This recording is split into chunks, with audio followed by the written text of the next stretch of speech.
तपाईहरु सबैलाई आजको दोस्रो दिनमा पनि धेरै स्वागत छ। येशू ख्रीष्टको नाउँमा सबैलाई जय मसीह। हजुर, परमेश्वरसँग सँगै एकछिन प्रार्थना गरेर सुरु गर्नेछौँ। आउनुहोस् हामी प्रार्थना गरौँ। म प्रार्थना गर्छु। सारा सृष्टिको मालिक परमेश्वर, तपाईलाई धेरै धन्यवाद चढाउँदछौँ। तपाईको अनुग्रह, तपाईको कृपामा प्रभु आज पनि हामी तपाईको जीवित वचनको अगाडि आउन सकेका छौँ। हामीलाई तपाईले डोर्याइदिनु भयो, सहायता गरिदिनु भयो। र अहिले लकडाउनको कारण अवस्था अप्ठ्यारो भए तापनि तपाईको अनुग्रहले हामी आफ्नै ठाउँबाट तपाई परमेश्वरको अझ नजिक हुनको लागि, तपाईलाई ठिकसँग चिन्नको निम्ति अनि हामीभित्र तपाईले राखिदिनु भएको त्यो बहुमूल्य आत्मालाई बचाउनको निम्ति तपाईले चाहनु भएको कुरा सबै मानिसहरूले उद्धार पाउन् भनी इच्छा गर्नुभएको छ। अनि त्यो तपाईको महान इच्छा पूरा हुन सक्नको निम्ति हामी सबै नै तपाईको जीवित उपस्थितिमा आएका छौँ। हामी हरेकलाई सहायता गरिदिनुहोस्। तपाईको वचन अध्ययन गर्न, तपाईको वचन बुझ्नलाई हामीलाई तपाईको आत्माले सहायता गरिदिनुहोस्। मेरो कमजोरीमा पनि तपाईको आत्माले सहायता पुर्याएर तपाईको वचन घोषणा गर्न तपाई पवित्र आत्माले डोर्याइदिनुहोस्। तपाईको वचन सुनेर बुझ्नको निम्ति पनि तपाईको आत्माले नै हामीलाई सहायता गरिदिनुहोस्। शरीरमा अस्वस्थ कमजोर भएको परिवारहरू हुनुहुन्छ, उहाँहरूलाई पनि सहायता गरिदिनुहोस्, स्वस्थ चङ्गा राखिदिनुहोस्। यी सबै कुराद्वारा केवल तपाई परमेश्वरको ठुलो महिमा हुन सकेको होस्। अहिले वचन सुन्नुहुने काठमाडौँ मण्डली परिवारहरू अनि अरू देशैभरिबाट अनि टाढा विदेशतिरबाट पनि अहिले जुम मार्फत सँगै सहभागी हुनुभएको हरेक व्यक्तिहरूमाथि प्रभु तपाईले कृपा राखिदिनुहोस् र प्रभु तपाईको ठुलो महिमा हुन सकेको होस्।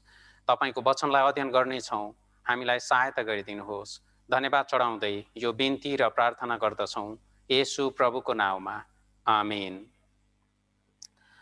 प्रेरितको पुस्तक 17 अध्यायको वचनलाई हेर्नेछौँ।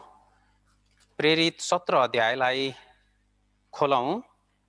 तपाईहरूले आफ्नो बाइबलमा पनि हेर्न सक्नुहुन्छ, यहाँ अगाडि पनि तपाईहरूले देख्न सक्नुहुन्छ। प्रेरितको पुस्तक 17 अध्याय 24 पदको वचनलाई 24 र 25 पद हुन्छ। हामी सबैजना सँगै पढौँ। 24 र 25 पद। परमेश्वर जसले संसार र त्यसमा भएका यावत थोक बनाउनु भयो, उहाँ स्वर्ग र पृथ्वीका प्रभु भएका हुनाले हातले बनाएको मन्दिरमा वास गर्नुहुन्न।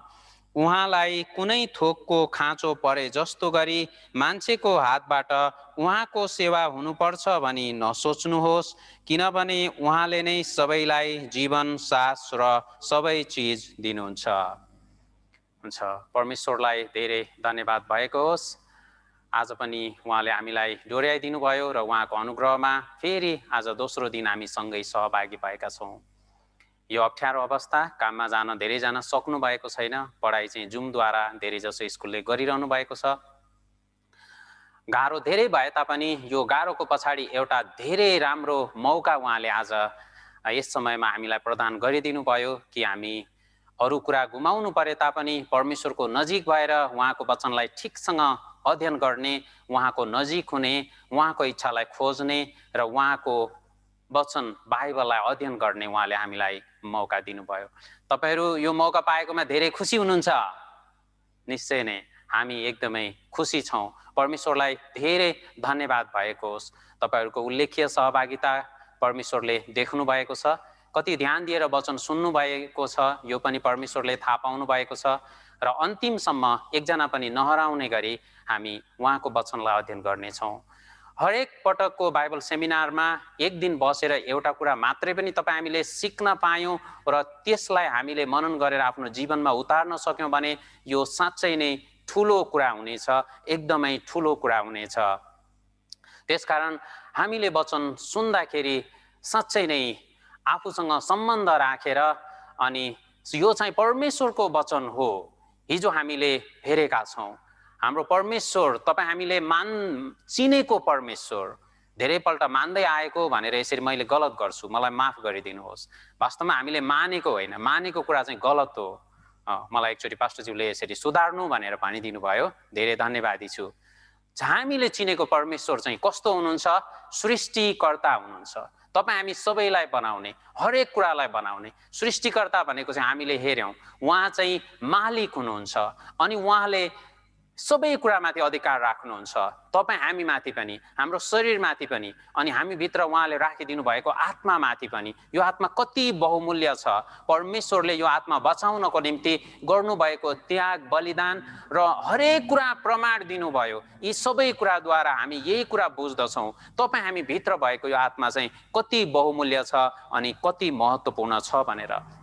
परमेश्वरले सृष्टि गर्नुभयो, सबै कुराहरू सृष्टि गर्नुभयो अनि सृष्टिको पनि क्रम छ। परमेश्वरले आकाश बनाउनु भयो, पृथ्वी बनाउनु भयो, अनि हामी हेर्छौँ भने अनि ज्योति सृष्टि गर्नुभयो र त्यसपछि जीवहरूको सृष्टि गर्ने क्रममा चाहिँ परमेश्वरले बोट बिरुवाहरूलाई, वनस्पतिलाई बनाएको छु भनेर यसरी भन्नुहुन्छ। परमेश्वरले बोट बिरुवा वनस्पतिहरू सृष्टि गर्नुभयो। यहाँ हामी स्क्रिनमा हेऱ्यो भने अझै सजिलो छ।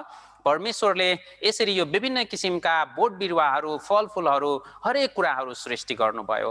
त्यस पछाडि परमेश्वरले अनि जनावरहरूलाई पनि सृष्टि गर्नुभयो। जनावरलाई बनाइसकेपछि परमेश्वरले 6औं दिनको अन्तिममा गएर सृष्टि गर्नुभएको चाहिँ मानिस भनेर भन्नुभएको छ। हामी मानिसलाई उहाँले बनाउनु भयो र आज हामी यही मानव इतिहासको सुरुलाई हेऱ्यौँ। मानव इतिहासलाई आज गहिरो गरी नजिकबाट हामी अध्ययन गर्नेछौँ। अझै नजिकबाट हामी एउटा मात्रै भए पनि धेरै कुरा बुझ्नलाई कोसिस गरौँ है। मानव इतिहास सुरु भएको ठाउँ, मानव इतिहासमाथि आएको समस्या, त्यसपछि भएका घटनाक्रमहरू परमेश्वरले बाइबलमा लेखिदिनु भएको छ। अनि बाइबल चाहिँ कुनै कल्पनाको पुस्तक होइन, कथाको पुस्तक होइन। परमेश्वरले मानिसलाई अथवा यो संसार सबै कुरालाई सृष्टि गरिसकेपछि के कस्ता घटनाहरू भएका थिए र अब पछि पनि हुनेछन्, विगतको इतिहास पनि र आउने भविष्य पनि परमेश्वरले लेखिदिनु भएको छ। बाइबल परमेश्वरको वचन हो अनि बाइबल सत्य छ भने हामीले बुझेका छौँ। परमेश्वरले यसको गवाही दिनुभयो, तपाईँ हामीलाई प्रमाण दिनुभयो। यी सबै कुरा परमेश्वरले किन गर्नुहुन्छ होला? बाइबल सत्य छ भनेर हामीले विश्वास गर्नु पर्दैन, किनभने यो चाहिँ उहाँले देखाइसक्नु भएको छ। अब देखेको छ भने विश्वास गर्नु जरुरी छैन। देखेको कुरालाई कसले विश्वास गर्नुपर्छ र? पर्दैन। हरेक कुराको उहाँले प्रमाण दिनुभयो। यी सबै कुराद्वारा परमेश्वर तपाईँ हामीलाई कुन कुरा बुझाउन चाहनुहुन्छ? यो नै महत्त्वपूर्ण कुरा हो। बाइबल सत्य छ, परमेश्वर जीवित हुनुहुन्छ, बाइबलमा जे भन्नुभयो त्यसै गरी यो संसार चल्दै आएको छ र अब पनि चल्दै जानेछ। यी कुराद्वारा परमेश्वरले तपाईँ हामीलाई के बुझाउन खोज्नु भएको हो? परमेश्वरको वचन सत्य हो, बाइबलमा त जे लेखेको छ त्यही हुन्छ, जे भनेको छ सबै पुरा हुन्छ। यो कुरा बुझेर वास्तवमै भन्ने हो भने तपाईँ हामीलाई धेरै फाइदा छैन। अक्सर कति मानिसहरूको बुझाइ यतिमा टुङ्गिन्छ, यो चाहिँ ठिक कुरा होइन। यो कुराद्वारा परमेश्वरले तपाईँ हामीलाई देखाउन चाहेको कुरा अर्कै छ, बुझाउन चाहनु भएको कुरा अर्कै छ। अनि त्यो कुरा नै तपाईँ हामीले बाइबललाई गम्भीरतापूर्वक अध्ययन गरेर गहिरोसँग विचार गर्दै सुनेर पत्ता लगाएर अनि त्यो कुरा नै प्राप्त गर्नुपर्छ। परमेश्वरले यी सबै प्रमाणहरूद्वारा तपाईँ हामीलाई अनन्तको स्वर्ग राज्यमा जाने कुराको लागि एकदमै प्रोत्साहित गर्नुहुन्छ, हामीलाई उत्साहित पार्नुहुन्छ। हरेक कुराको प्रमाण दिएर आफ्नो आत्मालाई बचाऊ र स्वर्गमा जाऊ भनी उहाँले तपाईँ हामीलाई आग्रह गर्नुहुन्छ। यसको लागि उहाँले तपाईँ हामीलाई गर्न सक्ने जति सबै गर्नुभयो, बुझ्न सक्ने गरी बुझाउनु भयो। अनि अब हाम्रो जिम्मेवारी हो कि अब हामीले गर्नुपर्छ। हाम्रो जिम्मेवारी चाहिँ अब हामीले पुरा गर्नुपर्छ। परमेश्वरले अन्तिममा मानिसलाई बनाउनु भयो र वनस्पति जनावरहरूको लागि, जनावर र वनस्पति दुवै हामी मानिसको लागि, र हामी मानिस चाहिँ परमेश्वरको निम्ति सृष्टि गरिएका हौँ। हामीलाई परमेश्वरले उहाँकै लागि सृष्टि गर्नुभयो र उहाँले हामीलाई सृष्टि गर्नुको पछाडि उद्देश्य छ। यो संसारमा लाउनु, खानु, अनि विवाह गर्नु, अनि छोराछोरी जन्माउनु, हुर्काउनु, बढाउनु, फेरि तिनीहरूको विवाह गरिदिनु, अनि वृद्ध हुँदै, रोग लाग्दै, कमजोर हुँदै, निराश हुँदै हुँदै एक दिन मरेर जानु, सिद्धिनु, यो कुरा होइन। संसारको मानिसहरूले यसरी विचार गरे तापनि तपाईँ हामी त यसरी विचार गर्दैनौँ। हामीलाई त परमेश्वरले हाम्रो जीवनको उद्देश्य बताइदिनु भयो अनि हामी परमेश्वरको वचन बाइबललाई अध्ययन गर्दैछौँ। यो बाइबल अध्ययन गर्ने उद्देश्य के हो? अनन्त जीवन पाएर स्वर्गमा जानको लागि हो नि। तपाईँ हामीलाई उहाँ अनन्त जीवन दिएर स्वर्गमा लान चाहनुहुन्छ। परमेश्वरले हामीलाई उहाँकै स्वरूपमा सृष्टि गर्नुभयो। उत्पत्ति 1 अध्यायको 26 पदमा के भन्नुहुन्छ परमेश्वर? फेरि परमेश्वरले भन्नुभयो, मानिसलाई आफ्नै स्वरूपमा हाम्रै प्रतिरूपमा बनाऊ, तिनीहरूले समुद्रका माछाहरू, आकाशका पन्छीहरू, पालिने पशुहरू र जमिनमा चलहल गर्ने सबै जन्तुहरूमाथि अधिकार गरून्। परमेश्वरले हामीलाई उहाँकै स्वरूपमा बनाउनु भयो। परमेश्वर चाहिँ आत्मा हुनुहुन्छ र के भन्नुहुन्छ? परमेश्वरले यी सबै कुरा गर्नुभयो, उहाँकै स्वरूपमा हामीलाई बनाउनु भयो र के गर्नको लागि? सबै जन्तुहरूमाथि अधिकार गरून्। हरेक कुराहरूमाथि उहाँले हामीलाई अधिकार दिनुभएको छ। यहाँ 28 पदमा पनि के भन्नुहुन्छ? परमेश्वरले तिनीहरूलाई आशिष दिनुभयो र तिनीहरूलाई भन्नुभयो, फल्दै फुल्दै वृद्धि हुँदै पृथ्वीमा भरिँदै र त्यसलाई आफ्नो बसमा पार्दै जाओ। समुद्रका माछाहरू, आकाशका पन्छीहरू तथा पृथ्वीका सबै जीवित प्राणीहरूमाथि अधिकार गर। परमेश्वर तपाईँ हामीलाई अधिकार गर भन्नुहुन्छ, सबैलाई बसमा पार भनेर यसरी भन्नुहुन्छ। हामीले यो संसारलाई अधीन गर्छौँ, यो ठिक कुरा हो। किन? परमेश्वरले तपाईँ हामीलाई यसै गरी बनाउनु भएको छ र उहाँको कानुन अनुसार, उहाँले तोकिदिनु भएको अधिकार अनुसार तपाईँ हामी मानिसले नै हरेक कुरालाई अधिकार गरेका छौँ। हामी ठुलो भएर, हामी बुद्धिमानी भएर, हाम्रो ज्ञान धेरै भएर, हाम्रो बल धेरै भएर हो र? होइन। परमेश्वरले यसरी बनाइदिनु भएको कारण तपाईँ हामीले संसारलाई अधीन गरेका छौँ। परमेश्वरले तपाईँ हामीलाई आफ्नै स्वरूपमा बनाउनु भएको कारण यो अनुग्रह दिनुभयो, सबैमाथि अधिकार दिनुभएको छ र उहाँ तपाईँ हामीलाई अझै ठुलो अनुग्रह गरेर हाम्रो आत्मालाई बचाएर उहाँ तपाईँ हामीलाई स्वर्गमा लान चाहनुहुन्छ। यो चाहिँ परमेश्वरले तपाईँ हामीलाई गर्नुहुने सबभन्दा ठुलो अनुग्रह हो। योभन्दा ठुलो कुरा परमेश्वरले गर्नै सक्नुहुन्न, किनकि यो नै सबभन्दा ठुलो कुरा हो। र आज हामीले अघि भनेका छौँ, आज हामी मानव इतिहासको विषयमा अध्ययन गर्नेछौँ। मानव इतिहास, मानिसहरू कहिले कहाँ कसरी सृष्टि भए र त्यसपछि तिनीहरूलाई के भएको छ र अब आउने समयमा के हुन्छ, दिनदिनै हामी अध्ययन गर्दै जानेछौँ। धेरै पढेको मानिसहरू, धेरै बुद्धिमानी मानिसहरू साँच्चै ठिक बाटोमा हुनुहुन्छ। उहाँहरूले साँच्चै ठिक कुरालाई बुझ्नु भएको छ। के हो त कुरा? एकचोटि यो स्क्रिनमा हेर्नुहोस् त। सबभन्दा छक्क पर्ने कुरा हामी यहाँ देख्छौँ कि हामी मानिसहरू पनि कुनै एउटा माइक्रो अर्गानिजम, सूक्ष्म जीवबाट विकसित हुँदै हुँदै हुँदै अनि यसरी बाँदर भएर अनि यो बाँदरबाट बिस्तारै विकसित हुँदै हुँदै गएर अन्तिममा चाहिँ अहिलेको जस्तो यसरी विकसित मानिस, कम्प्युटर चलाउन सक्ने, उच्च प्रविधिलाई प्रयोग गर्न सक्ने मानिस बन्यो भनेर विचार गर्छन्। साँच्चै यस्तो हो र? यस्तो हुन सक्छ र? आजसम्म हामीले अहिलेसम्म संसारमा हेऱ्यो भने कहिल्यै पनि एउटा प्राणी अर्को प्राणीमा परिवर्तन भएकै छैन। परमेश्वरले हिजो उत्पत्ति 1 अध्यायमा हेऱ्यौँ हामीले 11 पददेखि 25 पदसम्म परमेश्वरले 10 पटक भन्नुभयो, आफ्नै किसिमको, आफ्नै किसिमको, आफ्नै जातको। एउटा जातले अर्को जातको, एउटा किसिमको वनस्पतिले अर्को किसिमको उत्पन्न गर्नै सक्दैन। परमेश्वर एकदमै ठिक हुनुहुन्छ, उहाँको वचन एकदमै सत्य छ। यद्यपि संसारभरिको मानिसहरू एकापट्टि लागे तापनि परमेश्वर नै मात्रै सत्य हुनुहुन्छ अनि यसको प्रमाण उहाँले तपाईँ हामीलाई दिनुभयो। परमेश्वरले हामी मानिसलाई सृष्टि गर्नुभएको हो। अहिले हामी यो संसारमा यति मानिसहरू देख्छौँ होइन, यो मानिसहरू चाहिँ अन्तिममा यसरी हेर्छौँ भनेदेखि 2 जनाबाट आएको भनेर हामी थाहा पाउँछौँ र यो 2 जनालाई चाहिँ सृष्टि गर्ने, बनाउने चाहिँ परमेश्वर हुनुहुन्छ भनेर हामी यो कुरा बुझ्छौँ र परमेश्वरले सबै मानिसहरू चाहिँ यो 2 जनाबाट, यानि कि सबभन्दा पहिले हेऱ्यो भनेदेखि चाहिँ आदमबाट सुरु भएको कुरा बताउनु भएको छ। प्रेरितको पुस्तक 17 अध्यायको 26 पदमा के भन्नुभएको छ? उहाँले 1 जनाबाट समस्त पृथ्वीमा बास गर्न मानिसको प्रत्येक जाति बनाउनु भयो, तिनीहरूका निवासका अवधि र सीमा पनि तोकिदिनु भयो। उहाँले 1 जनाबाट भनेर भन्नुभएको छ, 1 जना मानिसबाट है, 1 जना मानिसबाट। यहाँ हेर्नुहुन्छ त सबै मानिसहरू चाहिँ आदमबाट आएका हुन् भन्ने कुरालाई अहिले चाहिँ वैज्ञानिकहरूले पनि प्रमाण दिनुभएको छ। हरेक कुराहरूले यसको प्रमाण दिएको छ। जति जति ज्ञान विज्ञानको विकास बढ्दै गएको छ त्यति त्यति बाइबलको सत्यता चाहिँ उजागर हुँदैछ, बाहिर प्रकट हुँदैछ, बाहिर निस्कँदैछ। परमेश्वरको जीवित अस्तित्व र उहाँको वचन बाइबल कति साँचो छ भन्ने कुरा चाहिँ दिनदिनै मानिसहरूले गरेको खोज र अनुसन्धानले पत्ता लगाएको छ। र यो रगतको अनुसन्धानद्वारा आज एकछिनपछि हामी त्यसलाई पनि हेर्नेछौँ।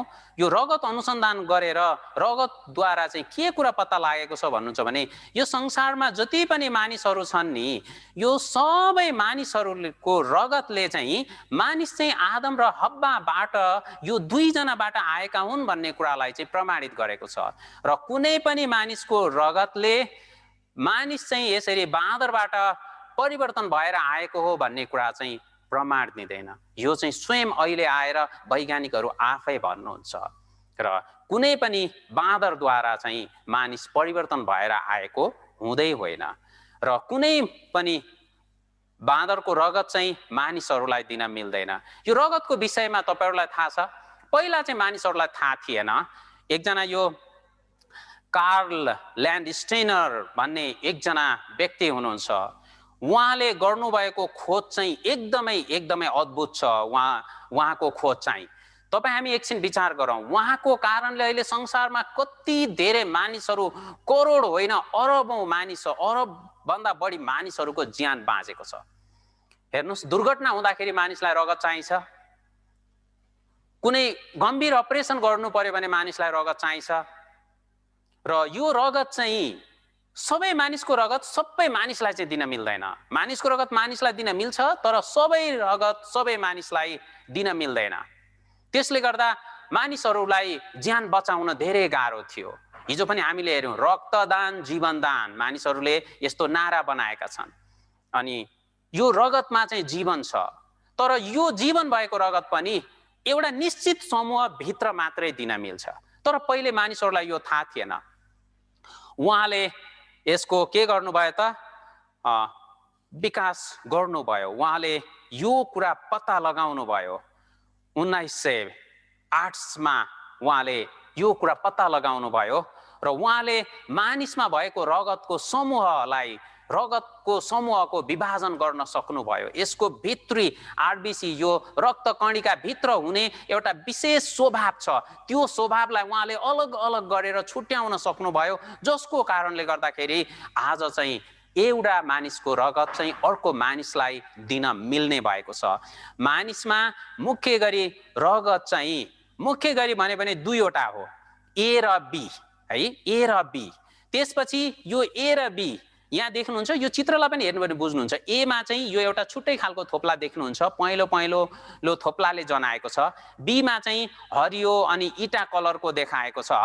अनि यो दुईवटा रगत हो, सबै संसारभरिको मानिसमा यही दुईवटा रगत हो। तर यो दुईवटा रगत मिसिएर कहिलेकाहीँ के हुन्छ, कुनैमा ए मात्रै हुन्छ, कुनैमा बी मात्रै हुन्छ, कुनैमा चाहिँ ए र बी दुईटै हुन्छ, अनि कुनैमा चाहिँ ए को पनि गुण हुँदैन, बी को पनि गुण हुँदैन। यो चाहिँ युनिभर्सल विश्वव्यापी रगत हो। यसलाई हेर्नुहुन्छ, यो रगत चाहिँ ओ टाइपको रगत चाहिँ जसलाई पनि दिन मिल्छ। यो चाहिँ ए लाई दिए पनि हुन्छ, बी लाई दिए पनि हुन्छ, जोसुकैलाई दिए हुन्छ, किनभने यसको आफ्नै यो रोगसँग लड्ने एउटा क्षमता, यो त्यो इम्युन सिस्टम भन्छ, त्यो चाहिँ यसमा छैन विशेष। यो ए एक किसिमको हो, बी अर्को किसिमको हो, तर ओ मा चाहिँ त्यो छैन, बाँकी सबै कुरा छ। तर के हो, यो ए टाइपको रगत भएको मान्छेलाई बी दियो भने के हुन्छ, यो ए टाइपमा भएको यो रगतको त्यो एन्टिबडीले यो कोशिकालाई यससँग चाहिँ लड्न सुरु गर्छ र समस्या सुरु हुन्छ, अनि रगत जम्न थाल्छ। र कसैमा चाहिँ यो दुईटै हुन्छ, एबी। यो हुँदाखेरि चाहिँ अब मिल्यो यही खालको दिनलाई, जुन दिए पनि। ओ चाहिँ युनिभर्सल विश्वव्यापी, जुन पनि जसलाई पनि दिन मिल्छ। र यो कार्ल स्टेनरले यही कुरा पत्ता लगाउनु भयो 19औं शताब्दीमा, र त्यसपछि धेरै मानिसहरूको जीवन चाहिँ बाँचेको छ। यहाँ हेर्नुहुन्छ, यो एओ, ए भने पनि, बी भने पनि, एओ भने पनि, बीओ भने पनि, मुख्य गरी चाहिँ रगत चाहिँ यो दुईवटा हो है। आदममा हुने ए हो र हब्बामा भएको चाहिँ यो बी हो। अब आदम र हब्बाबाट मानिसहरू सबै जन्म पाएका हुन् भन्ने कुराको प्रमाण चाहिँ संसारभरिका सबै मानिसमा यही रक्त समूह हामी पाउँदछौँ। कसैमा एबी छ, कसैमा एओ छ, कसैमा चाहिँ अनि बीओ छ र खोज्दै खोज्दै खोज्दै गयो भने अन्तिममा चाहिँ यही दुईटा ए र बी यो समूहलाई हामी देख्दछौँ। त्यसकारण संसारभरिको धेरै खोजहरूले अहिले वैज्ञानिकहरूले पनि के भन्नुहुन्छ, वान ब्लड, एउटै हो यो चाहिँ, होइन? यसरी सबै मानिसहरू चाहिँ एकदमै नजिकको सम्बन्ध छ भनेर भन्नुहुन्छ सबै मानिसमा। र यो कुरा चाहिँ अर्को एउटा नयाँ खोज पत्ता लागेको छ। हामी भित्र यो एउटा दुईवटा सेलहरू हुन्छ, होइन? यो दुईवटा सेल, एउटा चाहिँ के हो त, यो मानिसबाट यो बुवाबाट आउने र अर्को चाहिँ आफ्नो आमाबाट आउने यो हुन्छ। बुवाबाट आउने छ, अर्को चाहिँ के छ त, आमाबाट आउने छ। बुबाबाट आएको कुरा चाहिँ एउटै बुबाबाट एउटै पिताबाट आएको एउटा पुरुष मानिसबाट आएको हो, होइन? त्यसलाई चाहिँ वाई क्रोमोजोम भनेर वैज्ञानिकहरूले नाम दिनुभएको छ। अनि आमाबाट आउने चाहिँ अर्को कुरा छ, त्यसलाई चाहिँ माइटोकन्ड्रियल भनेर यसरी भन्नुहुन्छ। त्यो चाहिँ स्त्रीमा आमामा मात्रै हुन्छ, पितामा छैन। वाई क्रोमोजोम पितामा मात्रै छ, अनि त्यो माइटोकन्ड्रियल भन्ने त्यो चाहिँ आमासँग मात्रै छ। र अहिले वैज्ञानिकहरूले खोज अनुसन्धान गरेर यसको खोज्दै खोज्दै खोज्दै जाँदाखेरि त्यो वाई क्रोमोजोम पुरुषसँग मात्रै छ, अनि यो माइटोकन्ड्रियल भन्ने अर्को त्यो चाहिँ आमासँग यानि हब्बासँग मात्रै छ। यहाँ हेर्नुहुन्छ, हामी सुरुमा फर्केर जान्छौँ भनेदेखि बाइबलमा परमेश्वर हामीलाई बताउनुहुन्छ मानव इतिहास सुरु भएको चाहिँ करिब आजभन्दा 6500 वर्ष अगाडि सबभन्दा पहिले परमेश्वरले आदम र हब्बाबाट सुरु गर्नुभयो। त्यस पछाडि हामी अलि बढी यो सन् 2000 आजभन्दा 2000 वर्ष अगाडि पुग्छौँ भनेदेखि, होइन त 18 करोड, त्यसपछि 1000 वर्ष अगाडि चाहिँ जनसङ्ख्या 19 करोड र आजभन्दा 500 वर्ष अगाडि मात्र हेर्नुहुन्छ भने जनसङ्ख्या कति छ, 46 करोड। र अहिले हाल आएर मानवको सङ्ख्या कति पुगेको छ, यहाँ हेर्नुहुन्छ भने 8.5 अर्ब भन्दा बढी भइसकेको छ। र जति जति हामी पहिले यसरी फर्किँदै जान्छौँ भने अन्तिममा गएर चाहिँ यो 2 जनामा पुगेर चाहिँ टुङ्गिने हो। र यो 2 जना आदम र हब्बाबाट चाहिँ सबै मानिसमा चाहिँ त्यो दुईवटा कुरा, त्यो एउटा वाई क्रोमोजोम पिताबाट र अर्को चाहिँ यो माइटोकन्ड्रियल भन्ने त्यो अर्को कोष चाहिँ आमाबाट यसरी सरेर आएको छ। र यी विभिन्न कुराहरूले हामीलाई यो कुरा स्पष्ट गरी बताउँछ कि साँच्चै नै मानिस चाहिँ परमेश्वरले बाइबलमा भन्नुभए जस्तै आदम र हब्बालाई उहाँले सृष्टि गर्नुभयो र त्यसपछि यी सबै मानिसहरू चाहिँ ती 2 जनाबाट आएका हुन् भन्ने कुरा चाहिँ तपाईँ हाम्रो शरीरमा भएको तत्त्वले देखाउँछ। हामी हरेक जनामा आदमबाट आएको एउटा वाई क्रोमोजोम छ, अनि हब्बाबाट आएको अर्को एउटा कोशिका छ जसलाई माइटोकन्ड्रियल भनेर भनिन्छ। र यी कुराले चाहिँ मानिसको पुर्खा चाहिँ पिता चाहिँ एउटै थियो आदम भन्ने कुरा, र आमा पनि एउटै थियो, वो चाहिँ हब्बा भन्ने कुरा चाहिँ अहिले प्रमाणित भएको छ। अब हामी मानव इतिहास सुरु भएको विषयलाई हेरौँ।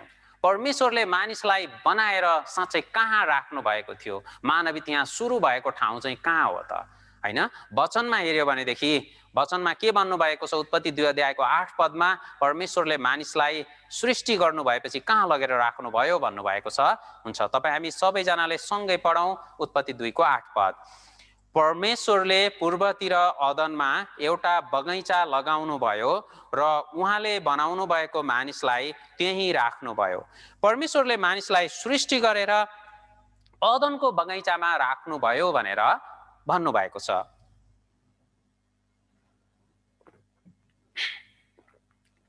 अदनको बगैँचामा मानिसलाई यसरी परमेश्वरले सृष्टि गरेर राख्नु भएको कुरा बताउनु भएको छ। साँच्चै नै मानव इतिहास सुरु भएको चाहिँ अदनको बगैँचामा नै हो त? वैज्ञानिकहरूले अरू मानिसहरूले विभिन्न देशमा अनि धर्महरूले विभिन्न संस्कृतिहरूले धेरै कुराहरू भिन्न कुराहरू बताएको भए तापनि बाइबलमा चाहिँ परमेश्वरले मानव इतिहास सुरु भएको ठाउँ चाहिँ अदनको बगैँचा भनेर भन्नुभयो। साँच्चै यो हो त? हामी हेर्नेछौँ। र परमेश्वरले मानव इतिहास सुरु गरेपछि, मानिसलाई सृष्टि गरेपछि, अदनको बगैँचामा राखेपछि उहाँले मानिसलाई यस्तो आज्ञा दिनुभएको थियो। उत्पत्ति 2 अध्यायको 16 र 17 मा हामी यो कुरा पाउँछौँ। के भन्नुहुन्छ? अनि उहाँले मानिसलाई यो आज्ञा दिनुभयो, बगैँचाका सबै रुखका फल तैँले सङ्कोच नमानी खाए हुन्छ, तर असल र खराबको ज्ञान दिने रुखको फल चाहिँ नखानु, किनभने जुन दिन तैँले त्यो खान्छस् त निश्चय नै मर्नेछस्। परमेश्वरले मानिसलाई अदनको बगैँचामा राखेपछि सबै कुरा खानु, तर असल र खराबको ज्ञान दिने रुखको एउटा फल नखानु, त्यो खाइस् भने त निश्चय नै मर्नेछस् भनेर चेतावनी दिनुभएको थियो। पहिले नै जानकारी दिनुभएको थियो। र समय बित्दै जाँदाखेरि के भयो? आदमको लागि परमेश्वरले बनाइदिनु भएको उनको सुन्दर श्रीमती हब्बालाई सर्पले छल गर्छ र सर्पको बहकाउमा आएर हब्बाले के गर्छिन्? त्यो नखानु भनेको फललाई खान पुग्छिन् र आफ्नो पति आदमलाई पनि उनले खान लगाउँछिन्। उत्पत्ति 3 अध्यायको 6 पदमा हामी यो वचन पाउँदछौँ। जब स्त्रीले त्यस रुखको फल खानलाई असल र हेर्नमा रहर लाग्दो र बुद्धि पाउनलाई त्यस रुखको चाह गर्नुपर्ने रहेछ भनी देखिन्, तब तिनले त्यस रुखको फल टिपेर खाइन् र आफ्ना पितालाई पनि दिइन् र उनले पनि खाए। माफ गर्नुहोस्, आफ्नो पतिलाई दिइन् है, पिता होइन, हुन्छ, आफ्ना पतिलाई पनि दिइन् र उनले पनि खाए। यसरी आदम र हब्बाले परमेश्वरले जुन फल नखानु भन्नुभएको थियो त्यो फललाई खाइदिए, अनाज्ञाकारिता गरे। त्यसपछि परमेश्वरले के गर्नुभयो? तिनीहरूलाई अदनको बगैँचाबाट जुन ठाउँमा उनीहरूलाई बस्न भनी परमेश्वरले बनाउनु भएको थियो, जुन ठाउँमा उहाँले सबै किसिमका असल राम्रा कुराहरू तयार गरेर राख्नु भएको थियो अनि त्यो सबै कुराको मालिक बनाउनु भएको थियो, अब परमेश्वरले त्यहाँबाट आदम र हब्बालाई त्यो अनाज्ञाकारिता गरेपछि के गर्नुभएको छ? बगैँचाबाट बाहिर निकालिदिनु भएको कुरा हामी उत्पत्ति 3 अध्यायको 23 र 24 पदमा हामी यो कुरा पाउँछौँ। अनाज्ञाकारी गरेपछि परमेश्वरले आदमलाई अदनको बगैँचाबाट निकालिदिनु भयो, उहाँले मानिसलाई धपाइदिनु भयो भनेर यसरी भन्नुभएको छ। अदनको बगैँचाबाट परमेश्वरले मानिसलाई निकालिदिनु भयो, धपाइदिनु भयो भनेर भन्नुहुन्छ। परमेश्वरको वचन साँच्चै सत्य छ। मानव इतिहास साँच्चै नै अदनको बगैँचामा सुरु भएको हो के परमेश्वर मानिसलाई सृष्टि गर्नुहुने परमेश्वर अनि उसको जीवनमाथि पुरै अधिकार राख्न सक्ने परमेश्वर हुनुहुन्छ? बाइबलमा बताइएका घटनाहरू वास्तवमै साँचा हुन्? के हो त? तपाईँ हामीले विचार गर्नै पर्छ, हामीले गम्भीरतापूर्वक विचार गर्नै पर्छ र यसको सत्यतालाई तपाईँ हामीले बुझ्नुपर्छ र यसबाट हामीले लिने शिक्षा पनि हामीले लिनुपर्छ। हामी हेरौँ, वास्तवमै अदनको बगैँचा थियो त? थियो भने यो कहाँ थियो होला? कहाँ थियो? अनि त्यो बगैँचालाई के भयो? के भएको थियो? र अहिले पनि अदनको बगैँचा थियो भन्ने कुराको हामी प्रमाण पाउँछौँ त? बाइबलमा उहाँले तपाईँ हामीलाई यसको प्रमाण साँच्चै नै दिनुभएको छ। हरेक ठाउँको विषयमा उहाँले तपाईँ हामीलाई बताइदिनु भएको छ अनि बुझाइदिनु भएको छ अनि धेरै प्रमाण तपाईँ हामीले उहाँको वचनमाथि विश्वास गर्न सकौँ, उहाँमाथि विश्वास गर्न सकौँ र उहाँ साँचो परमेश्वर हुनुहुन्छ भनेर उहाँलाई चिन्न सकौँ भनेर उहाँले धेरै प्रमाण हामीलाई छोडिदिनु भएको छ। हेरौँ हामी अदनको बगैँचाको भौगोलिक स्थान। अदनको बगैँचा चाहिँ कति मानिसहरू चाहिँ स्वर्गमा थियो भनेर भन्नुहुन्छ, कोही चाहिँ कल्पनाको ठाउँ हो भन्नुहुन्छ।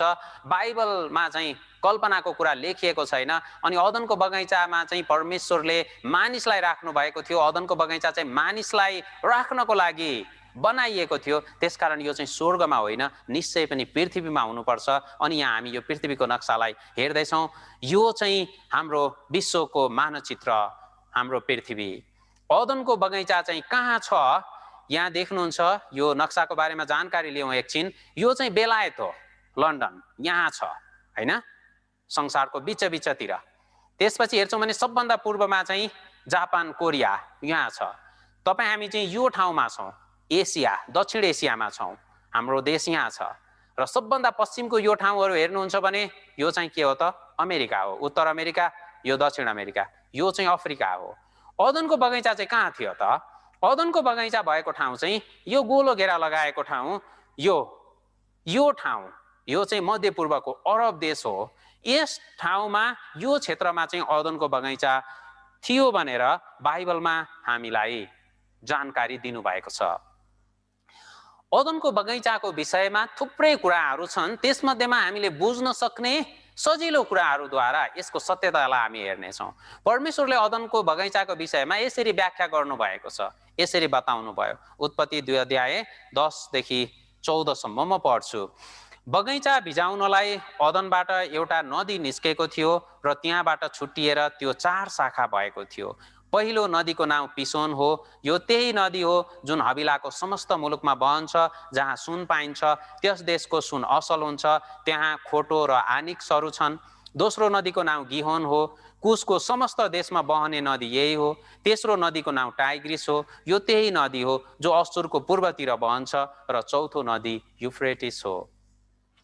अदनको बगैँचामा चाहिँ यसरी 4वटा नदीहरू थिए र यो 4वटा नदीहरू चाहिँ पहिलो चाहिँ पिसोन, दोस्रो गिहोन, तेस्रो टाइग्रिस र चौथो युफ्रेटिस। यो 4वटा नदीहरू चाहिँ अदनको बगैँचामा भएका नदीहरू हुन्। यिनै नदीहरूको माध्यमद्वारा हामी अदनको बगैँचा कहाँ थियो भनेर खोज्नेछौँ। यहाँ हेर्नुहुन्छ, यो चाहिँ मध्यपूर्वको नक्सा हो। यहाँ हेर्नुहुन्छ टाइग्रिस नदी यहाँ छ, युफ्रेटिस नदी यहाँ छ र अदनको बगैँचा भएको ठाउँ चाहिँ यो ठाउँ हो।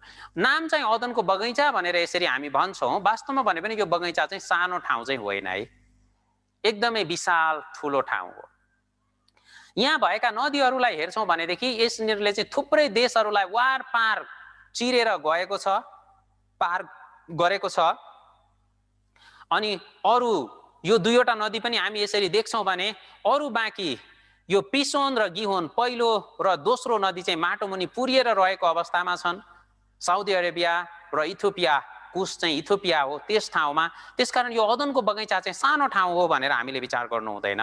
यो चाहिँ एकदमै विशाल क्षेत्रमा फैलिएको ठाउँ हो।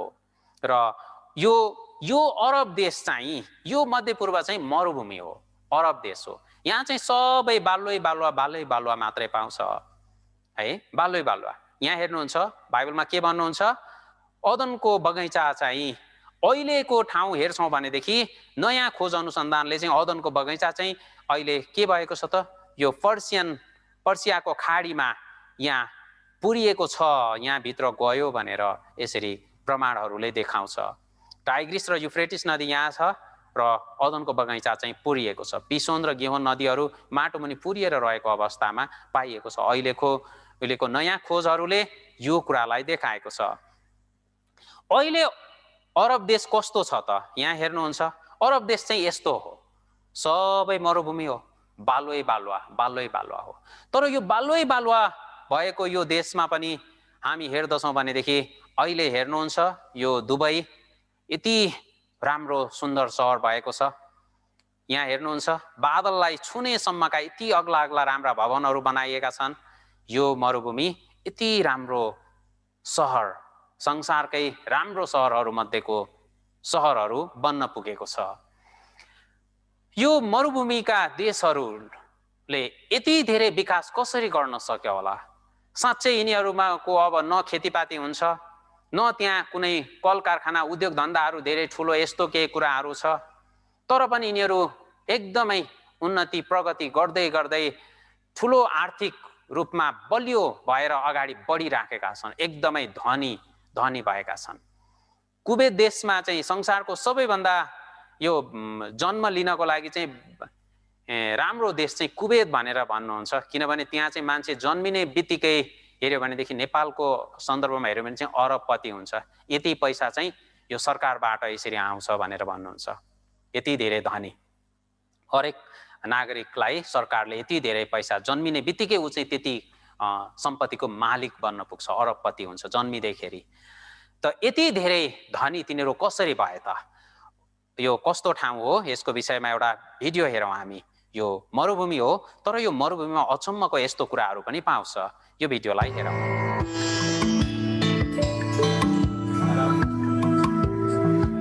हामीले चुनको रुखलाई ढुङ्गिनी जमिनमा भेटायौँ, तैपनि त्यसको आकारलाई सुरक्षित साथ राखिएको थियो। धेरै समय अवधिमा अर्को शब्दमा भन्नुपर्दा त्यो रुखको अवशेष हो। खासमा त्यो रुख ढुङ्गामा परिणत भएको छ, तैपनि अझै त्यो रुख जस्तै देखिएको छ। ती रुखका अवशेषहरूमा कुनै त 30 मिटरभन्दा बढी लामा थिए। ती अग्ला रुखहरू मरुभूमिमा उम्रिन असम्भव थियो, त्यसैले त्यस क्षेत्रमा कुनै समय राम्रो वातावरण थियो भन्ने अनुमान लगाउन सकिन्छ। धेरै वर्ष पहिले अहिलेको भन्दा धेरै फरक थियो।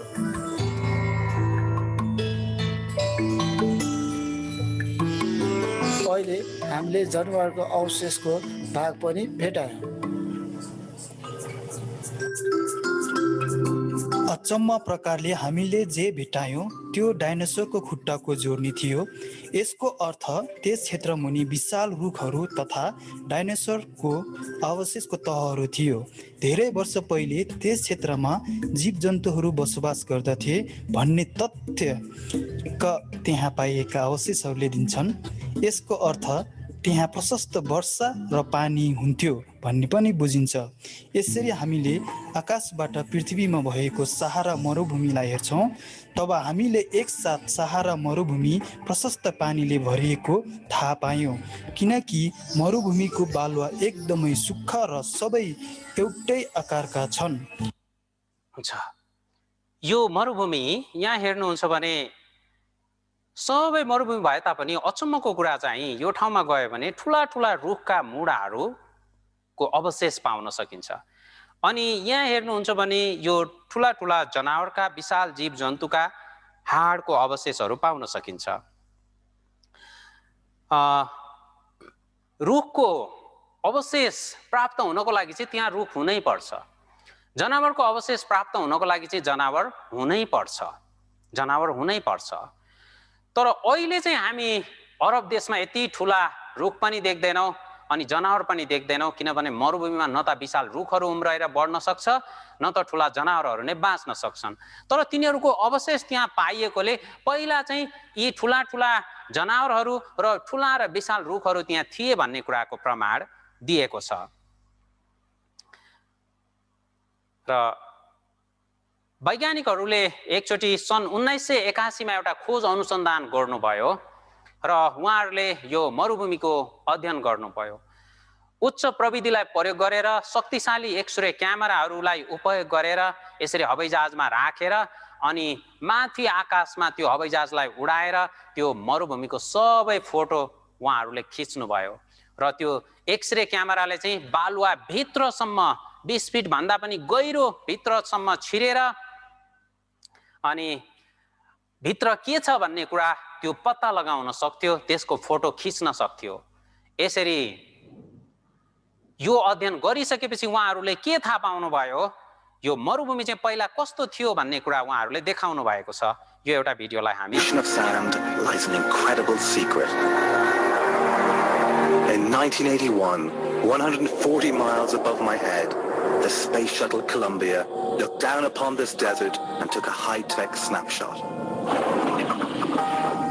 What they saw took them completely by surprise. Instead of a flat and barren expanse of sand, the infrared revealed mountains and river valleys underneath. That picture revealed a hidden world only a few meters beneath my feet.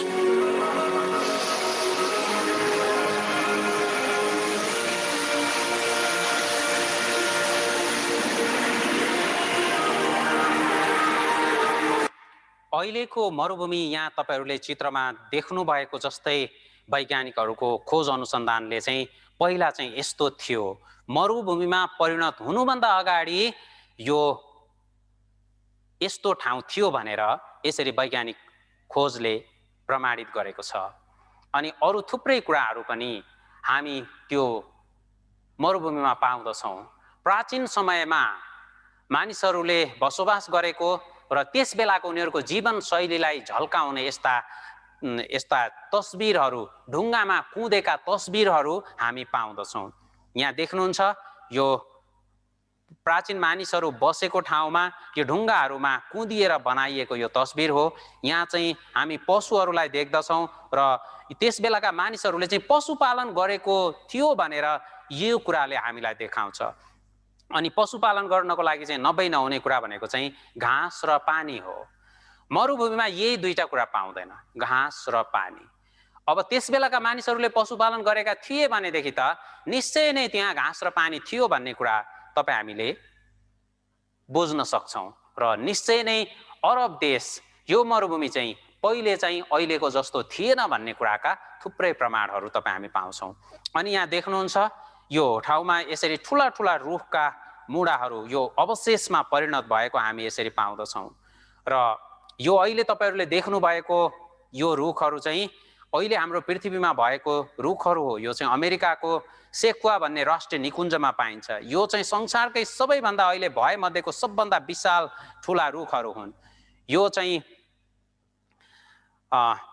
112 metre भन्दा पनि अग्लो यति ठुलो रुखहरू हुन्। यहाँ देख्नुहुन्छ यो गाडी पनि छिरेको छ अनि माथि पनि छ, अझै माथि पनि छ भनेपछि यो रुख कति ठुलो थियो, कति विशाल थियो भन्ने कुरा हामी यहाँबाट बुझ्न सक्छौँ, यहाँबाट हामी महसुस गर्न सक्छौँ। र यस्ता ठुला र विशाल रुखहरू अहिले छन्। र वचनमा परमेश्वर तपाईँ हामीलाई के भन्नुहुन्छ, यो विशाल विशाल रुखहरू चाहिँ अदनको बगैँचा भएको बेलामा चाहिँ यो भन्दा पनि अझै ठुला र विशाल रुखहरू थिए भनेर वचनले हामीलाई भन्नुभएको छ। अहिले पृथ्वीमा भएका भन्दा पनि एकदमै ठुला र विशाल रुखहरू त्यस बेला थिए भनी भन्नुहुन्छ। इजिकियल 31:18 मा के भन्नुहुन्छ, ऐश्वर्य र वैभवमा अदनका रुखहरूमा अरू कुन रुख तँसित तुलना गर्न सकिन्छ, तापनि त पनि अदनका रुखहरूसितै पृथ्वीको तलतिर झारिनेछस्। परमेश्वरले यो अदनको बगैँचामा चाहिँ सबैभन्दा ठुला र विशाल रुखहरू थिए र ती चाहिँ अहिले भएका रुखहरूसँग तुलनै गर्न नसकिने गरी यति ठुला र विशाल थिए भनेर बताउनु भएको छ। र यो मात्रै होइन, त्यहाँ पाइएका अवशेषहरूलाई हेर्यो भने हामी पनि छक्क पर्छौँ अनि यसको खोज अनुसन्धान गर्ने वैज्ञानिकहरू पनि छक्क पर्नुहुन्छ। यहाँ चित्रमा हेर्नुहुन्छ यो एउटा यो कसैले पानी किरा भन्नुहुन्छ, घाम किरा भन्नुहुन्छ, कसैले चाहिँ गाइने किरा भनेर भन्नुहुन्छ। यो किरा अहिले चाहिँ यो हामीले हेऱ्यो भने हाम्रो एउटा यो चोर औँला जत्रो मात्रै छ, तर यसको अवशेष यहाँ हामी देख्छौँ। यो चाहिँ कति ठुलो छ, 3 फिट 1 मिटर भन्दा पनि ठुलो। यो एउटा टेबल जत्रै होइन, यति ठुलो एउटा किरा पनि यति ठुलो। र त्यस बेलाको मानिसहरू पनि धेरै लामो समयसम्म बाँचेको हामी यसको प्रमाणहरू पाउँदछौँ। बाइबलमा हेर्छौँ भनेदेखि सबभन्दा धेरै बाँचेको व्यक्ति चाहिँ मत्तुसेला भनेर भनिएको छ अनि उसको उमेर चाहिँ 969 वर्ष भनिएको छ। अनि सबभन्दा पहिले परमेश्वरले सृष्टि गर्नुभएको मानिस आदम चाहिँ कति वर्षसम्म बाँच्नुभयो, 930 वर्ष भनेर यसरी भन्नुभएको छ। सबै मानिसहरू चाहिँ 930 वर्षभन्दा धेरै बाँचेको, यो पृथ्वीको वातावरणमा परिवर्तन आउनुभन्दा अगाडि हरेक मानिसहरू 900 वर्षभन्दा बढी बाँचेको हामी पाउँदछौँ। यहाँ चित्रमा देख्नुहुन्छ परमेश्वरले सृष्टि गर्नुभएको पहिलो मानिस आदम, अनि यसरी गर्दै गर्दै सबैभन्दा धेरै बाँचेको व्यक्ति चाहिँ मत्तुसेला 969 वर्षसम्म, अनि नोआ 950 वर्षसम्म। र यही नोआको समयमा चाहिँ पृथ्वीको वातावरणमा ठुलो परिवर्तन आयो, जल प्रलय, जसको कारणले गर्दा वातावरण परिवर्तन भयो र अनि मानिसको आयु घटेको छ। 950बाट 600 मा 300 वर्ष आयु घट्यो। अनि हेर्नुहुन्छ भनेदेखि यहाँ 400 वर्ष, अनि 400बाट अब 200 वर्ष, अनि 200बाट यसरी 100 वर्ष, यसरी घट्दै घट्दै घट्दै घट्दै आएको हामी पाउँछौँ। र अन्तिममा हेर्छौँ भनेदेखि दाउदको समयमा आइपुग्दाखेरि 70 वर्ष यसरी हामी पाउँदछौँ। र अहिले मानिसको आयु हेर्दछौँ भनेदेखि त्यही हो, 70-80 वर्ष, कोही 100 वर्ष, 105 वर्ष यसरी बाँचेको हामी पाउँदछौँ। पहिला मानिसहरू चाहिँ 930 वर्षभन्दा पनि धेरै बाँचेको थिए। र मानिसहरू मात्र होइन, रुखहरू पनि ठुला ठुला, मानिसहरूको पनि उमेर पनि धेरै ठुलो, लामो समयसम्म बाँच्ने, शारीरिक रूपमा पनि उनीहरू धेरै स्वस्थ, बलियो र ठुला हुने। र अहिले हाम्रो पृथ्वीमा नभएका तर यसको अवशेष हाडहरू तपाईँ हामी पाउँछौँ। यो डाइनोसर भन्ने प्राणी सबैभन्दा विशाल प्राणी हो, यो जमिनमा पाइएको प्राणीहरू मध्ये। यिनीहरूका अवशेषहरू तपाईँ हामी पाउँदछौँ र यो अवशेषलाई खोजेर वैज्ञानिकहरूले के भन्नुहुन्छ, यो चाहिँ 20 देखि 30 मिटर अग्लो रहेको थियो भनेर भन्नुहुन्छ। 20 देखि 30 मिटर अग्लो भनेको कति अग्लो हो विचार गर्नुहुन्छ? यो भनेको चाहिँ धेरै नै अग्लो हो। 3 मिटरको चाहिँ एउटा कोठा हो, एक तला अग्लो हो यसरी हेऱ्यो भने माथि। त्यसो भयो भने झन्नै 9-10 तला अग्लो घर जति यति विशाल र ठुला प्राणीहरूको अवशेष अहिले हामी पाउँदछौँ। परमेश्वरले हरेक कुराको तपाईँ हामीलाई प्रमाण दिनुहुन्छ। अचम्मको कुरा हो यो कि उहाँ तपाईँ हामीले साँच्चै नै विश्वास गरेको चाहनुहुन्छ। बाइबल सत्य छ, परमेश्वर जीवित हुनुहुन्छ, यो कुरा बुझेको चाहनुहुन्छ र परमेश्वरले यसको कारण पनि तपाईँ हामीलाई बताउनुहुन्छ। पहिला यति विशाल र ठुला थिए र अहिले किन छैनन् भन्ने कुरा नयाँ खोज अनुसन्धानले अझ धेरै स्पष्ट पारेको छ। उत्पत्ति 1 अध्यायको 6 र 7 पद म पढ्छु। यहाँ परमेश्वरले यसको कारण बताउनु भयो। अनि परमेश्वरले भन्नुभयो, पानीका बीचमा एक क्षेत्र होस् र त्यसले पानीलाई 2 भाग गरोस्। परमेश्वरले सो बनाएर क्षेत्र मुनिको र माथिको पानीलाई अलग अलग गर्नुभयो। तब त्यस्तै भइहाल्यो। परमेश्वरले जब यो हाम्रो पृथ्वीलाई सृष्टि गर्नु हुँदाखेरि सुरुमा हाम्रो पृथ्वीमा चाहिँ पानी चाहिँ 2वटा ठाउँमा थियो। एउटा चाहिँ अहिले जस्तै समुद्रको रूपमा हैन, अहिले पनि पृथ्वी चाहिँ 70% भन्दा बढी पानी हो, 30% मात्रै जमिन हो। अनि पहिले चाहिँ एकापट्टि पानी थियो भने यो पृथ्वी भन्दा माथि आकाशमा अर्को आवरण, एउटा गोलो यस्तो यो एउटा आवरण बनाएर बादल जस्तै एउटा पानीको आवरण उहाँले यसरी फिजाउनु भएको थियो। यहाँ देख्नुहुन्छ यो पृथ्वी भन्दा माथि यस्तो, र यो पानीको आवरणले चाहिँ के गर्ने गर्थ्यो, यो ब्रह्माण्डबाट आउने हानिकारक विकिरणहरूलाई यसले परावर्तन गरेर उतै पठाइदिन्थ्यो। र पृथ्वी यति राम्रो थियो कि पृथ्वी चाहिँ मानिसहरू बस्नको लागि, बोट बिरुवाहरू बढ्नको लागि, अनि लामो समयसम्म जिउनको लागि, अनि दिमाग पनि राम्रो हुनको लागि, शरीर पनि स्वस्थ बलियो हुनको लागि, सबै कुराको लागि पृथ्वीको वातावरण एकदमै राम्रो थियो। परमेश्वरले धेरै राम्ररी सोच विचार गरेर बनाउनु भएको कुरा थियो। पछि गएर यो बिग्रिएको, दुर्घटना भएको भनेर हामी विचार गर्न सक्छौँ जल प्रलयद्वारा। यसको अनुसन्धान गर्नुभएको छ। यो चित्रलाई एकछिन हेरौँ, हेर्नुहोस् त। यो पृथ्वी माथि यो पानीको आवरण भएको कारणले के भएको थियो, पृथ्वीको वातावरण धेरै राम्रो थियो र अक्सिजनको मात्रा पनि यो पृथ्वीमा धेरै थियो। र अक्सिजनको मात्रा धेरै भएको थुप्रै प्रमाणहरू पाइएका छन् र अहिले वैज्ञानिकहरूले खोज अनुसन्धान गरेर अक्सिजनको मात्रा धेरै भयो भने के हुन्छ यसको विषयमा पत्ता लगाउनु भएको छ। एउटा भिडियो छ यहाँ हामीसँग, यसलाई हामी हेरौँ र बुझौँ। तर के तपाईले कहिले कल्पना गर्ने प्रयास गर्नुभएको छ, हाम्रा लागि यति आवश्यक अक्सिजन यदि पृथ्वीमा यसको मात्रा दोब्बर परिमाणमा प्राप्त भयो भने के होला? आउनुहोस् आजको यस श्रृङ्खलामा हामी यदि पृथ्वीको वातावरणमा अक्सिजनको मात्रा अचानक दोब्बर भयो भने के होला यसैको बारेमा चर्चा गर्नेछौँ। वैज्ञानिकहरूको भनाइलाई आधार मान्ने हो भने यसले सबैभन्दा बढी असर किरा फट्याङ्ग्रालाई पार्नेछ। पृथ्वीमा अक्सिजनको मात्रा 30% थियो। त्यति बेला किराको शरीर धेरै ठुलो हुन्थ्यो। यसैले अक्सिजनको मात्रा बढ्दा यसको सिधा असर जनावरको आकारमा पर्नेछ। उदाहरणका रूपमा घर घरमा हुने साङ्ला र मुसा धेरै ठुला हुनेछन्। हिजोसम्म कीटनाशक छर्केर मर्ने साङ्ला मुसा सायद अब गोली पड्काउनु पर्ने पनि हुन सक्छ। माकुरा लगायतका जीवको आकार यति ठुलो हुनेछ कि यिनीहरूले संसारमा आफूलाई शक्तिशाली साबित गर्न मानिसलाई पनि आक्रमण गर्न सक्छन्। साना साना बिरुवा पनि चाँडो बढ्न थाल्छन्। पोप्लार्स, स्प्रुस जस्ता ठुला रुखहरूले आकाश छुन थाल्नेछन्। अनि हामी मानिस पनि धेरै अक्सिजन पाएर पुरै बलका साथ बढ्न थाल्छौँ, किनकि हामीलाई 90% ऊर्जा अक्सिजनबाट प्राप्त हुन्छ। मात्र 10% ऊर्जा खाना र पानीबाट प्राप्त हुन्छ। अब तपाईँ आफै बुझ्नुहोस् मानिसका लागि अक्सिजन कुन स्तरमा आवश्यक पर्छ। अहिले मानिसको उचाइ घट्दै गइरहेको बेला धेरै अक्सिजन प्राप्त भए सबैको उचाइ राम्ररी बढ्नेछ अनि हामी खेलकुदमा यस्तो रेकर्ड कायम गर्न सक्नेछौँ जसका बारेमा अहिले हामी कल्पना मात्र गर्न सक्छौँ। धेरै अक्सिजन पाएर मानिसको शरीर मात्र राम्रो बन्ने छैन, दिमाग पनि स्मार्ट हुनेछ, किनकि हाम्रो शरीरमा न्युट्रोफिल्स नामक यस्तो सेल्स छ जसले ब्याक्टेरिया र भाइरसलाई मारेर आफ्नो संख्या बढाउनेछ। यो अवस्थामा मानिसमा रोगसँग जुझ्न सक्ने क्षमता बढ्नेछ। हुन्छ।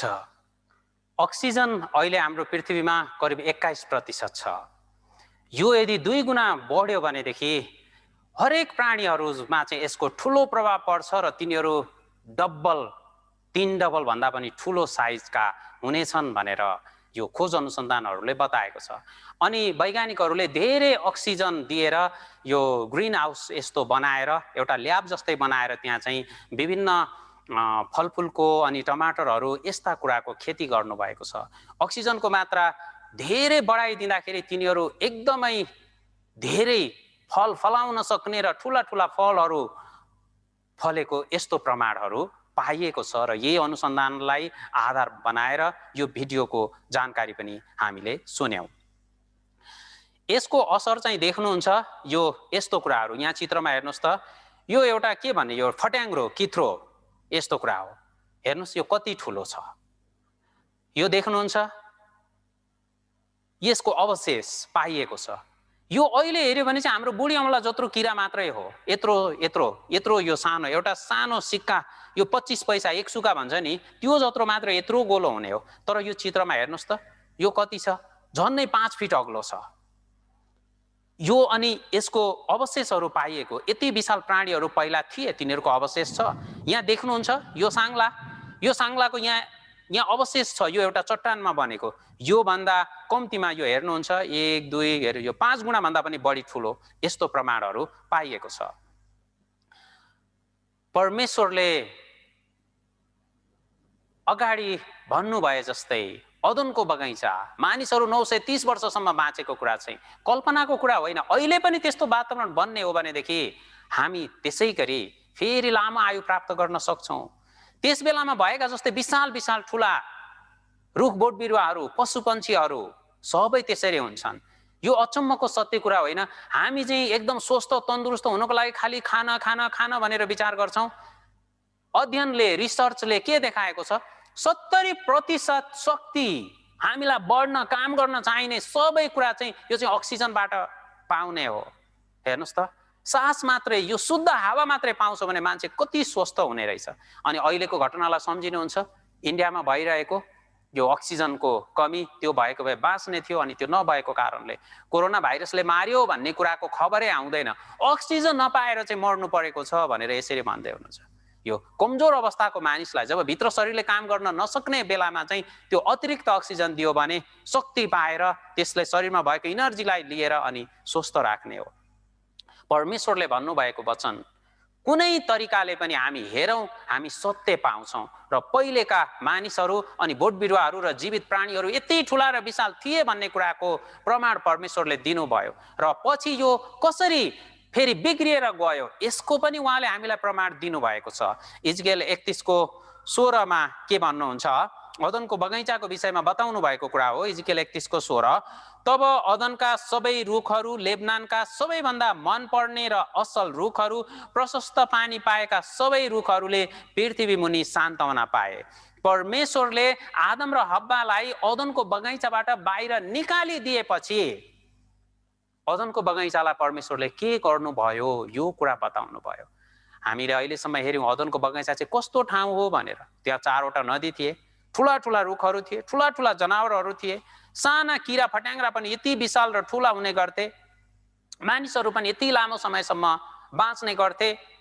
र त्यो बगैँचाबाट परमेश्वरले के गर्नुभयो, आदम र हव्वालाई बाहिर निकालेपछि त्यो बगैँचालाई चाहिँ पुरिदिनु भयो, यानि माटो मुनि हालिदिनु भयो भन्नुहुन्छ। सबै रुखहरूले पृथ्वी मुनि सान्तवना पाए, परमेश्वरले जमिन मुनि हालिदिनु भयो। यहाँ हेर्नुहुन्छ आदम र हव्वाले अनाज्ञाकारिता गरेपछि यिनीहरूलाई यसरी बाहिर निकालेर त्यो अदनको बगैँचा र त्यहाँ भएका 2वटा नदी समेत बगैँचालाई परमेश्वरले यसरी जमिन मुनि हालिदिनु भयो, पुरिदिनु भयो।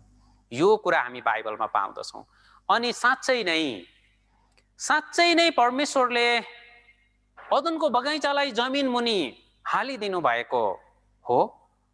साँच्चै यसको केही प्रमाण छ? के प्रमाण छ?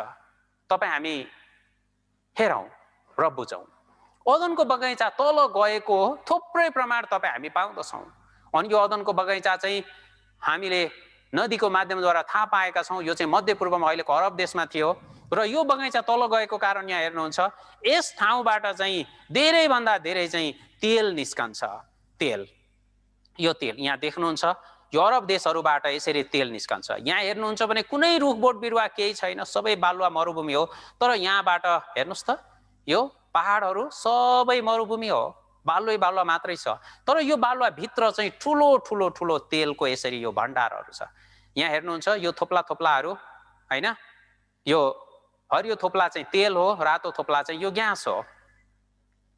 यो ठाउँमा चाहिँ धेरैभन्दा धेरै तेल यसरी निस्कन्छ। अचम्मको कुरा हो। यहाँ हेर्नुहोस् त यो बालुवा भित्रबाट कसरी तेल आउँछ त? बालुवा पेलेर तेल आउने त होइन। संसारको जमिन मुनि हेर्यो भने धेरै जसो ठाउँमा चाहिँ पानी पाउने हो, तर यो मरुभूमि भित्र चाहिँ तेल निस्कन्छ। यो अचम्मको कुरा हो। अनि अरब देशबाट धेरैभन्दा धेरै तेल निस्किएको छ। अदनको बगैँचा तल गयो। अदनको बगैँचामा भएका रुख बोट बिरुवा र विशाल जनावरहरू माटो मुनि पुरिएपछि पृथ्वीभित्रको तातोले त्यसलाई ततायो अनि माथिबाट माटोहरूले यसलाई थिच्यो र दुईवटा नदी पिसोन र गिहोन दुईटा नदीको पानी पनि सँगै भएर त्यो रासायनिक त्यो प्रतिक्रिया भएर अनि के भएको छ त अन्तिममा त्यहाँबाट चाहिँ अहिले धेरैभन्दा धेरै पेट्रोलियम पदार्थ तेल हामी बाहिर निस्केको हामी पाउँदछौँ। हेर्नुहोस् त टाइग्रिस नदी यहाँ बगिरहेको छ, युफ्रेटिस नदी यहाँ बगिरहेको छ अनि यही ठाउँबाट चाहिँ यति धेरै तेल निस्कन्छ र यो चाहिँ साँच्चै नै अदनको बगैँचा मध्यपूर्वमा थियो भन्ने कुराको प्रमाण हो। यहाँ हेर्नुहुन्छ यो मरुभूमि जुन जहाँबाट तेल निस्किन्छ नि तेल निस्क्यो भने त्यही चाहिँ अदनको बगैँचा हो भन्ने कुरा होइन। अनि मरुभूमिबाट तेल सबै मरुभूमिबाट तेल निस्कन्छ भन्ने कुरा छैन है।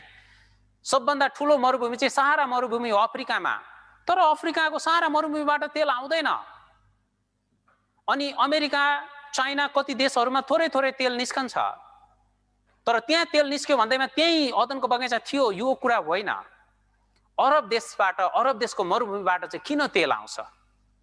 सिधा प्रश्न गर्यो भने पहिला चाहिँ त्यहाँ अदनको बगैँचा थियो, बाइबलमा भनेको कुरा चाहिँ सत्य हो भन्ने कुरा हामी बुझ्छौँ। अनि परमेश्वरले यो 4 नदी मध्ये 2वटालाई भित्र हाल्नुभयो र 2वटालाई चाहिँ अहिले छोडिराख्नु भयो। तपाईँ हाम्रो अगाडि छन् यो 2वटा नदीहरू, टाइग्रिस र युफ्रेटिस नदी होइन। यहाँ चित्र मैले देखाउन सकेन, हुन्छ।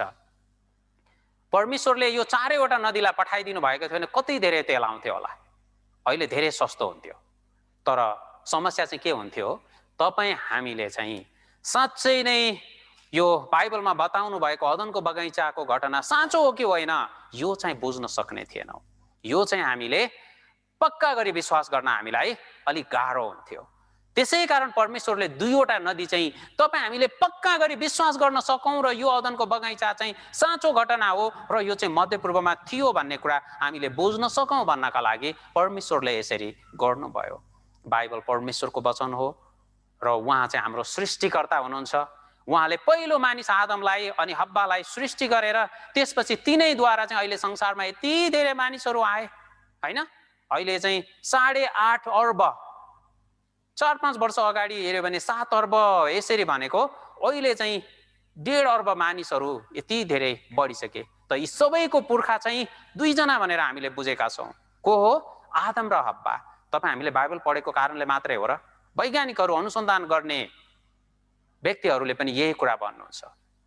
परमेश्वरको वचन साँच्चै नै सत्य छ र उहाँले यो सत्यताको प्रमाण तपाईँ हामीलाई दिनुहुन्छ र तपाईँ हामीले उहाँमाथि विश्वास गरेको, उहाँ हाम्रो सृष्टिकर्ता हुनुहुन्छ, उहाँ नै हाम्रो मालिक हुनुहुन्छ र उहाँले एउटा निश्चित उद्देश्य राखेर तपाईँ र मलाई सृष्टि गर्नुभएको हो भन्ने कुरा बुझेको चाहनुहुन्छ। कहिलेकाहीँ धेरै बाइबलको वचन सत्य हुँदा पनि हाम्रो मन चाहिँ सङ्खालु छ नि, विश्वास गर्नलाई अलिकति गाह्रै हुन्छ। खोइ होला कि धेरै त मिल्यो यस्तो विचार आउँछ मनमा। अलिकति पनि परमेश्वर शङ्का भएको चाहनुहुन्न। हामीले चाहिँ पुरा उहाँ र उहाँको वचनमाथि विश्वास गरेको चाहनुहुन्छ। त्यसै कारण उहाँले यसरी सोध्नुहुन्छ, यो बाइबल साँच्चै परमेश्वरको वचन हो भनेर तिमीहरू विश्वास गर्छौ? कसरी थाहा पाउने त? व्यवस्था 18 को 21 पदमा भन्नुभयो, के भन्नुहुन्छ? तिमीहरू सँगै पढौँ, यसलाई हामी सुरु गरौँ। तिमीहरू आफैलाई सोधौला, कुनै वचन परमप्रभुद्वारा बोलिएको होइन भनेर हामी कसरी जान्ने? 18 को 22 पनि सँगै पढौँ। कुनै अगमवक्ताले परमप्रभुको नाउँमा बोलेको कुरा पूरा भएन वा सत्य ठहरेन भने त्यो परमप्रभुले भन्नुभएको वचन होइन, सो त्यही अगमवक्ताको मनगढन्त कुरा हो। तिमीहरू त्यसदेखि नडराउनु। परमेश्वर के भन्नुहुन्छ? बाइबल साँच्चै उहाँको वचन हो कि होइन भन्नको लागि चाहिँ उहाँले हामीलाई जाँच्ने उपाय दिनुभयो, प्रमाण दिनुभयो। बाइबलमा लेखिएको कुरा कुनै सत्य भएन, साँचो ठहरेन भने त्यो मेरो वचन होइन भन्नुभयो। यस्तो धर्मशास्त्र संसारमा कुनै छ? यस्तो परमेश्वर अरू कोही छ? यसरी जाँच्न दिने, पक्कासँग प्रमाणसहित हामीलाई बताउने चाहिँ साँचो परमेश्वर मात्रै हुनुहुन्छ। कहिलेकाहीँ सेल्सम्यानहरू आउनुहुन्छ अनि कसैले कुनै सामानको बारेमा पनि भन्नुहुन्छ, अनि धेरै जसो चाहिँ यो सुन चाँदीहरू किन्नुहुन्छ, सुनको गहनाहरू, अनि कसैले ठट्टा गरेर अनि भन्नुभयो, हो यो गहना त खोइ साँच्चै होइन जस्तो छ, नक्कली छ भनेर जिस्काउनु भयो उसलाई। उसले चाहिँ अनि साँच्चै यो चाहिँ सुनको हो भनेर यसरी भन्नुहुन्छ। अनि पक्का त्यो सुनको भएकोले ल गएर म किनेको ठाउँमा ल जाँचेर हेरौँ यो सुनको हो। किन यसरी भन्न सकेको हो? उहाँले साँच्चै असली गहना किनेको कारणले हो। नक्कली मान्छे हो भने के भन्छ, ए तपाईँ खालि नकिन्ने मान्छे अनि यताउति कुरा गर्नुहुन्छ, भयो तपाईँ लिने मान्छे होइन, त्यही भएर नक्कली यस्तो कुरा गर्नुहुन्छ। म त्यस्तो नक्कली मान्छे हो, त्यस्तो बेच्ने हो, त्यस्तो देख्नुभयो मलाई? झुटा मान्छेको कुरा हो यो। साँचो कुरा हो भने के भन्छ, हुन्छ जाँचेर हेरौँ, आगोमा हालौँ, पसलमा लगेर कसी लगाऊ। यो चाहिँ सत्य कुरा हो। परमेश्वरले तपाईँ हामीलाई यो बाइबलको विषयमा त्यही कुरा भन्नुभएको। यहाँ जाँचौँ, कुन कुरा मिल्दैन हेर, मैले वचनमा भनेको कुन कुरा फरक पर्छ हेर, यसरी भन्नुहुन्छ। र अदनको बगैँचा पछाडिको अर्को हामी विश्वव्यापी रूपमा घटेको अर्को जल प्रलयको घटना बाइबलमा उल्लेख भएको पाउँछौँ। जल प्रलयको घटना, आदम र हव्वालाई परमेश्वरले अदनको बगैँचाबाट निकालेपछि बगैँचालाई जमिन मुनि हालिदिनु भयो, यो कुरा हामीले थाहा पायौँ। त्यसपछि आदम र हव्वा श्रीमान श्रीमती छोराछोरी जन्मिए, अरू जन्मिए, धेरै जन्मिए। आजभन्दा त्यसको लगभग 1000 वर्ष पछाडिको कुरा हो, आजभन्दा 5000 वर्ष अगाडि भनेर हामी बुझ्न सक्छौँ। त्यसो भए त्यो 5000 वर्ष अगाडि 1000 वर्षको समयमा 2 जना आदम र हव्वाबाट जनसङ्ख्या बढ्दै बढ्दै बढ्दै बढ्दै कति पुगेको हो? बाइबलको विद्वानहरू के भन्नुहुन्छ, झन्नै 7 अरब थिए भनेर भन्नुहुन्छ। यति धेरै मानिसहरू अहिले हाम्रो पृथ्वीमा भएको भन्दा 1.5 अरब कम, अलिकता मात्रै कम, यति धेरै मानिसहरू थिए। र परमेश्वरले के भन्नुहुन्छ, यति धेरै मानिसलाई परमेश्वरले जल प्रलयद्वारा, पानीद्वारा चाहिँ न्याय गर्नुभएको कुरा हामी पाउँदछौँ। र यति धेरै मानिसहरू मध्येमा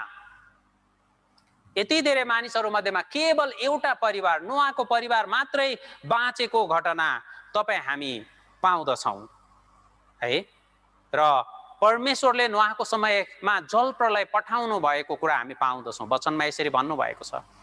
परमेश्वरले किन जल प्रलय पठाउनु भयो तपाईँहरूलाई थाहा छ? किन परमेश्वरले फेरि न्याय गर्नु पर्यो त मानिसलाई? यसको कारणको विषयमा बताउनु भएको छ। हामीले केवल यो घटना साँचो हो भनेर मात्रै बुझेर पुग्दैन, यसको कारण पनि बुझ्नुपर्छ। किन परमेश्वरले पठाउनु भयो? हेरौँ यसको कारणलाई। धेरैजनाले जल प्रलय पठाउनु भयो भने पनि के भन्नुहुन्छ, पाप गरेको कारणले धेरै पाप भएर, ठिक कुरा हो पाप भएर, तर पाप भन्यो भने चाहिँ के बुझ्ने त? यति फराकिलो भयो, जे पनि पाप हो। अब चोरेको पनि पाप हो, हत्या गरेको पनि पाप हो, अरू नराम्रो कुरा पनि पाप हो। कोही चाहिँ के भन्नुहुन्छ, यो बाटोमा हिँड्दा किराहरू कमिलाहरू कुल्चेर मर्यो भने त्यो पनि पाप हो, होइन? यसरी पनि विचार गर्ने मानिस। त्यसो भए साँच्चै के हो त? वचनलाई हेरौँ हामी। उत्पत्ति 6 अध्याय 5 पद के भन्नुभएको छ? उत्पत्ति 6 अध्याय 5 पद, पृथ्वीमा मानिसहरूको दुष्टता बढी भएको र तिनीहरूका हृदयका विचारको जुनसुकै पनि भावना निरन्तर खराबै मात्र भएको परमप्रभुले देख्नुभयो। पृथ्वीमा मानिसलाई बनाउनु भएकोमा परमप्रभुले अफसोस गर्नुभयो र उहाँ मनमा साह्रै दुखित हुनुभयो। महत्त्वपूर्ण कुरा यहाँ के भन्नुहुन्छ हेर्नुहुन्छ, मानिसको भावना निरन्तर खराबै मात्र भएको परमप्रभुले देख्नुभयो। मानिसको भावना, मानिसको हृदयको विचार र भावना परमेश्वरले के देख्नुभयो? खराब भएको देख्नुभयो। ध्यान दिनुस् है, कारण चाहिँ के हो? मानिसको हृदयको विचार र भावना खराब भएको परमेश्वरले थाहा पाएपछि अब के भन्नुहुन्छ? म जलप्रलय पठाउने छु भन्नुहुन्छ। म पानीद्वारा न्याय गर्छु भनेर यसरी परमेश्वरले भन्नुभयो। र कसलाई कसलाई नाश गर्छु भन्नुहुन्छ? उत्पत्ति 6:7 तपाईँ हामी सबैजना सँगै पढौँ, हुन्छ, सुरु गरौँ। त्यसकारण परमप्रभुले भन्नुभयो, मैले सृष्टि गरेको मानिसलाई पृथ्वीबाट म मेटिदिनेछु, के मानिस, के घस्रने जन्तु, के आकाशका पन्छी, सबैलाई, किनभने ती बनाएकोमा मलाई दुःख लागेको छ। परमेश्वरले अब सबैलाई नाश गर्ने कुरा बताउनु भयो। त्यस बेलाको मुख्य व्यक्ति चाहिँ हामी नोआ भनेर पाउँदछौँ। परमेश्वरले अब जलप्रलयद्वारा म यो संसारलाई नाश गर्छु भनेर परमेश्वरले भन्नुभयो, नोआलाई भन्नुभयो।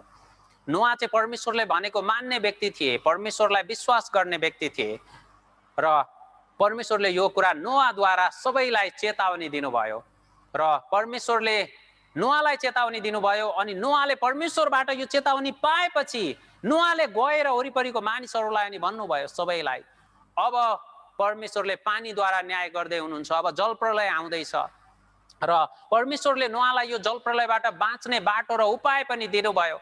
अब तिमीले जहाज बनाउनु भनेर भन्नुभयो। अनि त्यो जहाज चाहिँ गोपेर काठको बनाउनु भनेर भन्नुभयो। अनि त्यो जहाज चाहिँ 3 तलाको बनाउनु भनेर भन्नुभयो। अहिले घर बनाउनको लागि नक्सा बनाइदिए जस्तै इन्जिनियरले परमेश्वरले सबै कुरा नोआलाई भनिदिनु भयो।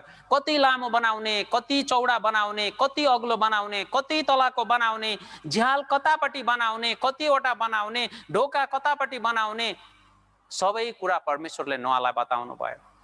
र यो पानीभित्र नछिरोस् भनेर परमेश्वरले नोआलाई यो काठहरू यसरी जोडेको ठाउँमा सबै यो जोड्नीहरूमा चाहिँ अलकत्रले लिप्नु भन्ने पनि आदेश दिनुभयो। सबै कुरा यो आदेश पाएर नोआले जहाज बनाउन सुरु गर्नुभयो, वरिपरिको मानिसलाई भन्नुभयो।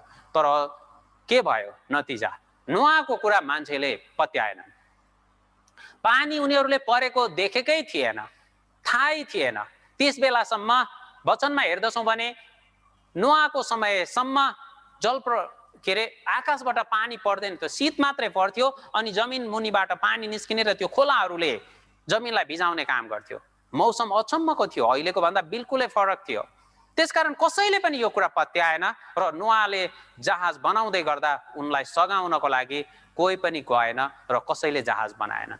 नोआले जहाज बनाउनु भयो, समय बित्दै गयो 30 वर्ष, 40 वर्ष, 50 वर्ष, 60 वर्ष बित्यो। नोआले जहाज बनाउँदै हुनुहुन्छ तर पानी चाहिँ परेको छैन। मानिसहरू आउँछन् भन्छन् खोइ पानी आएको, परमेश्वरले आउँछ भन्नुभएको छ, तर पानी आउँछ भनेको 70 वर्ष भयो, पानी आयो छैन, आउँदैन। फेरि मानिसहरू गए, अझै नोआले जहाज बनाउँदैछन्, 90 वर्ष भयो, बनेर सिद्धिएको छैन। 100 वर्ष लाग्यो नोआलाई यो जहाज बनाउनलाई। नोआलाई यो जहाज बनाउन 100 वर्ष लाग्यो। अनि नोआले जहाज बनाइसक्नुभयो। यो जहाज बनाइसकेपछि अनि परमेश्वरले नोआलाई आएर भन्नुभयो। के भन्नुभयो परमेश्वरले नोआलाई? यहाँ हामी हेर्छौँ भने नोआले यसरी यो जहाज बनाउनु भयो। परमेश्वरले जे भनेको थियो त्यो सबै उहाँले पुरा गर्नुभयो। परमेश्वरले नोआलाई आज्ञा गर्नुभयो बमोजिम तिनले सबै गरे। नोआलाई परमेश्वरले जे गर्नु भनेको थियो सबै नोआले गर्नुभयो। र यहाँ देख्नुहुन्छ यस्तो यो जहाज चाहिँ 140 मिटर लामो, 23 मिटर चौडा, 14 मिटर अग्लो, भित्र बाहिर चाहिँ यसरी अलकत्राले लिपेको, माथि झ्याल भएको अनि ढोका एकापट्टि मात्रै भएको। र यो जहाज चाहिँ कति ठुलो भनेर बुझ्यो भने एउटा फुटबल खेल्ने यो मैदान जत्रो होइन, यत्रो ठुलो जहाज हुन्छ। र यो चाहिँ जहाजमा सबै मानिसहरू अनि यी प्राणीहरू अट्न सक्ने यो थियो। तर नोआ बाहेक अरू कोही पनि गएन।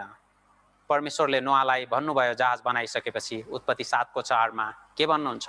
अबको 7 दिनमा म पृथ्वीमा 40 दिन र 40 रात पानी वर्षाउने छु। जति प्राणीलाई मैले बनाएको छु ती सबैलाई पृथ्वीबाट नाश गर्नेछु। परमेश्वरले नोआलाई भन्नुभयो अबको 7 दिनमा म जलप्रलय पठाउने छु। 7 दिन अगाडि परमेश्वरबाट चेतावनी पाएपछि नोआले गएर फेरि मानिसहरूलाई भन्नुभयो, तपाईहरूले पत्याउनु भएन, जलप्रलय आउँछ भनेर। परमेश्वरले मलाई आज भन्नुभयो, अब अर्को हप्ता पानी आउँदैछ, जहाज मैले बनाइसकेको छु, जहाजमा ठाउँ धेरै खाली छ, तपाईहरू आउनुहोस्, हामी जहाजभित्र जाउँ, नत्र त मर्नेछौँ। तर यो कुरा सुनेर पनि कोही मानिसहरू आएनन्। नोआले भन्दै हिँडे। पत्रुसको पुस्तकमा हेर्नुहुन्छ भने नोआलाई धार्मिकताका प्रचारक भनेर भन्नुभएको छ। नोआले प्रचार गर्नुभएको थियो, तर नोआको प्रचारलाई मानिसले वास्ता गरेनन् र बनाएको जहाजमा गएनन्। पशु प्राणीहरू गए, भालेपति एक एक जोडा गरेर सबै गए। यसरी एक एक जोडा परमेश्वरले भन्नुभएको थियो। 7 दिनसम्म परमेश्वर पर्खिनु भयो। नोआले पनि बोलाइरहनु भयो, तर 1 दिन बित्यो, कोही पनि आउँदैन। 2 दिन बित्यो, 3 दिन बित्यो, 4 दिन, 5 दिन, 6 दिन, 7 दिन पुरा भयो, कोही पनि आएन। परमेश्वरले ढोका बन्द गरिदिनु भयो। यसरी जब परमेश्वरले ढोका बन्द गरिदिनु भयो, त्यसपछि के भयो? पानी पर्न सुरु गर्यो। यो पानी परेपछि मानिसहरू छक्क परे। ओहो, नोआले त भन्दै थिए पानी आउँछ भनेर। ओहो, पानी आयो, अब जाउँ छिटो गरेर। यसरी अनि मानिसहरू जहाजतिर दगुर्दै गर्दा पानी आउँदैछ। परमेश्वरले ढोका थुनिसक्नु भएको छ अनि मानिसहरू ढोका ढकढकाउँछन्। यसरी ढोका खोल्नुहोस्। मानिसहरू बाहिर ढकढक्याइरहे। जहाजलाई पानीले उचाल्दै माथि लिएर गयो र जहाजमा नचढेका, जहाजभन्दा बाहिर भएका के मानिस, के पशु, के पन्छी सबै जलप्रलयमा परे र नष्ट भए।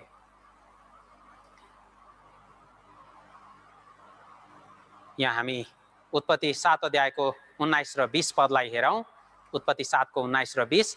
पानी पृथ्वीमा जोरसँग परिरह्यो र आकाशमुनिका जम्मै अग्ला पर्वतहरू ढाकिए। पानी बढेर आयो र पर्वतहरूलाई 7 मिटरसम्म डुबाइदियो। पानी यति धेरै पर्यो कि सबैभन्दा अग्लो पर्वत पनि 7 मिटर भनेको 20 फिट भन्दा बढी, 3 तला जति सबै डुबेको थियो। सबैभन्दा अग्लो पर्वत पनि डुबेको कुरा बाइबलमा बताउनु भएको छ। र यसको परिणाम चाहिँ के भयो? वचनमा भन्नुहुन्छ, उत्पत्ति 7 को 21 र 22 पद। पृथ्वीमा चलहल गर्ने सबै जीवित जीवात, के पन्छी, के पालिने पशु, के वन पशु, के भुइँमा घस्रने सबै प्राणीहरू तथा सबै मानिसहरू मरे। ओबानो भूमिमा भएका सास हुने सबै प्राणी मरे। यसरी सबै नष्ट भए। अब जलप्रलय आयो, सबै नष्ट भए र परमेश्वरले नोआ र नोआको परिवारलाई अनि त्यहाँ भएका पशु पन्छीलाई सम्झना गर्नुभएको कुरा बताउनु भएको छ। उत्पत्ति 8 को 1 देखि 3 सम्म। तर परमेश्वरले नोआ र तिनीसँग जहाजमा भएका सबै वन पशु र पालिने पशुहरूलाई सम्झाउनु भयो। अनि उहाँले पृथ्वीमा बतास चलाइदिनु भयो र पानी घट्न लाग्यो। अगाधका मूलहरू र आकाशका द्वारहरू थुनिए र आकाशबाट पानी बन्द गरियो। अनि पानी पृथ्वीमा लगातार घट्दै गयो। 150 दिन बितेपछि पानी घट्यो। यो जलप्रलयको पानी नि घट्नको लागि 150 दिन लाग्यो भन्नुभएको छ। अनि यो 150 दिन भनेको चाहिँ 5 महिना हो र यो 5 महिनामा चाहिँ पृथ्वीको सबै पानी घटेको सुकेको भन्ने कुरा होइन। 5 महिनामा चाहिँ सबभन्दा पहिले जमिनको भाग देखिएको, सबभन्दा अग्लो चुच्चुरो टाकुरो चाहिँ यो 5 महिनामा देखिएको कुरा हो। 5 महिनासम्म सम्पूर्ण पृथ्वी पानीले डुबेको थियो र 5 महिनासम्म पृथ्वी सम्पूर्ण रूपमा पानीले डुबाइँदाखेरि जमिनमा बस्ने पशुहरू अनि पन्छीहरू, अरू जीवित प्राणीहरू सबै मरेका थिए, सबै नाश भएका थिए। र यो 5औं महिनामा जब जमिनको भूभाग देखियो र त्यसपछि सबभन्दा पहिले नोआले बनाउनु भएको जहाजले भुइँलाई छोएको ठाउँको विषयमा पनि परमेश्वरले भन्नुभयो। जहाजले सबभन्दा पहिले कुन भूमिलाई, कुन जमिनलाई छोएको थियो? वचनमा के भन्नुहुन्छ? उत्पत्ति 8 को 4 मा सँगै पढौँ, आउनुहोस् त। उत्पत्ति 8 को 4। 7औं महिनाको 17औं दिनमा जहाज आरारतका पहाडहरूमा अडियो। हैन, यसरी 7औं महिनाको 17औं दिनमा चाहिँ जहाज चाहिँ आरारतको पहाडमा अडियो भनेर यसरी भन्नुभएको छ। आरारतको पर्वत हरायो भन्ने कुरा छैन, समुद्रमा डुब्यो भन्ने कुरा छैन। आरारतको पर्वतमा अडियो भनेर भन्नुभएको छ। साँच्चै परमेश्वर तपाईँ हामीलाई केही कुरा बुझाउन चाहनुहुन्छ। तपाईँ हामीले यो कुरालाई विश्वास गरेको चाहनुहुन्छ। त्यसै कारण उहाँले यस्तो प्रमाण दिनुभयो। अनि 7औं महिनाको 17औं दिनमा चाहिँ जहाज अग्लो टाकुरामा अडियो भनेर भनिदिएको भए पनि हुने नि। अब कुन टाकुरा अब थाहै छैन, खोजी गर्नै पर्ने थिएन, सबै हावादारी। म सानो हुँदाखेरि यस्तो कुरा पढेको तपाईहरुलाई थाहा छ? अहिलेको स्कुलमा पढ्छ कि पढ्दैन, यस्तो थियो के अरे, कुखुरी कहाँ बासी भात कहाँ, खोइ मेरो बासी भात बिरालाले खायो, खोइ बिरालो मुसा मार्न गयो, खोइ मुसा दुलाभित्र पस्यो, खोइ दुला गाईले कुल्च्यो, खोइ गाई पानी खान गयो, खोइ खोला सुक्यो। यो कुरा मैले के हो त्यतिखेर रमाइलो भएर पढे, मलाई याद आउँछ। तर अहिले म धेरै सम्झिन्छु, यो भन्दा ठगी गर्ने उपाय चाहिँ राम्रो अर्को कुनै छँदै छैन। एकपछि अर्को पछि अर्को, एउटाले अर्कोलाई अन्तिममा सबै सिद्धियो। मुसा दुलाभित्र पस्यो, त्यसो भए त मुसा छैन, दुला के भयो, गाईले कुल्च्यो, त्यसो भए दुला पनि मेट्यो। गाई खोइ त पानी खान गयो, ठिक कुरा हो, त्यसो भए पानी खोइ खोलामा गयो पानी खानलाई। अब खोलाको पानी खोइ त, पानी अब सुक्यो, हरायो, पानी सुक्यो, केही प्रमाण छैन।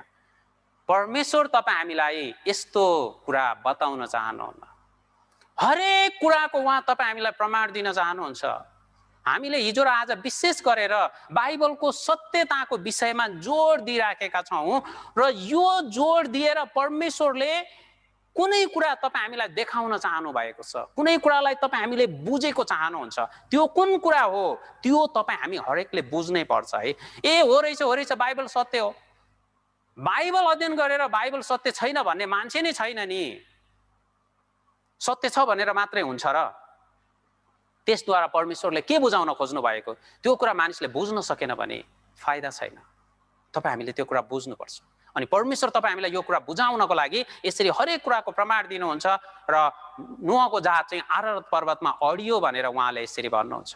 नोहको जहाज आरारत पर्वतमा अडियो र अडिएपछि यहाँ उत्पत्ति 8को 15 पददेखि हामी देख्छौँ भनेदेखि के भन्नुहुन्छ, परमेश्वरले सबैजनालाई यसरी जहाजबाट बाहिर आउने आज्ञा दिनुभयो। तिनीहरू निस्केर आए, परमेश्वरलाई बलिदान चढाए नोहले, र तिनीहरूलाई आशिष दिनुभयो र तिनीहरू फल्दै फुल्दै यसरी बढ्दै जाऊ भनेर परमेश्वरले यसरी बताउनु भएको हामी पाउँछौँ। त यो नोहको जहाजको बारेमा हामी एकछिन विचार गरौँ। यति धेरै पानी कहाँबाट आयो त? त्यतिखेर त आकाशबाट पानी परेको अहिले जस्तो वर्षा भएको होइन। त्यसो भए यो जहाज साँच्चै आरारत पर्वतमा अडिएको हो त? के छ यसको प्रमाण? यो यति धेरै पानीको विषयमा हेर्छौँ भने अचम्मको कुरा छ। यहाँ हेर्नुहुन्छ, यो उत्पत्ति 8को 8 अध्यायमा हेऱ्यो भने आगातका मूलहरू र आकाशका द्वारहरू थुनिए भन्नुहुन्छ। परमेश्वरले आगात भनेको समुद्रका मूलहरू, समुद्रभित्रबाट यसरी मूलहरू फुटाएर पृथ्वीलाई डुबाउनु भयो। आकाशका द्वारहरू थुनिए भनेर भन्नुहुन्छ। यो आकाशको द्वारहरू भनेको के हो बुझ्नुहुन्छ?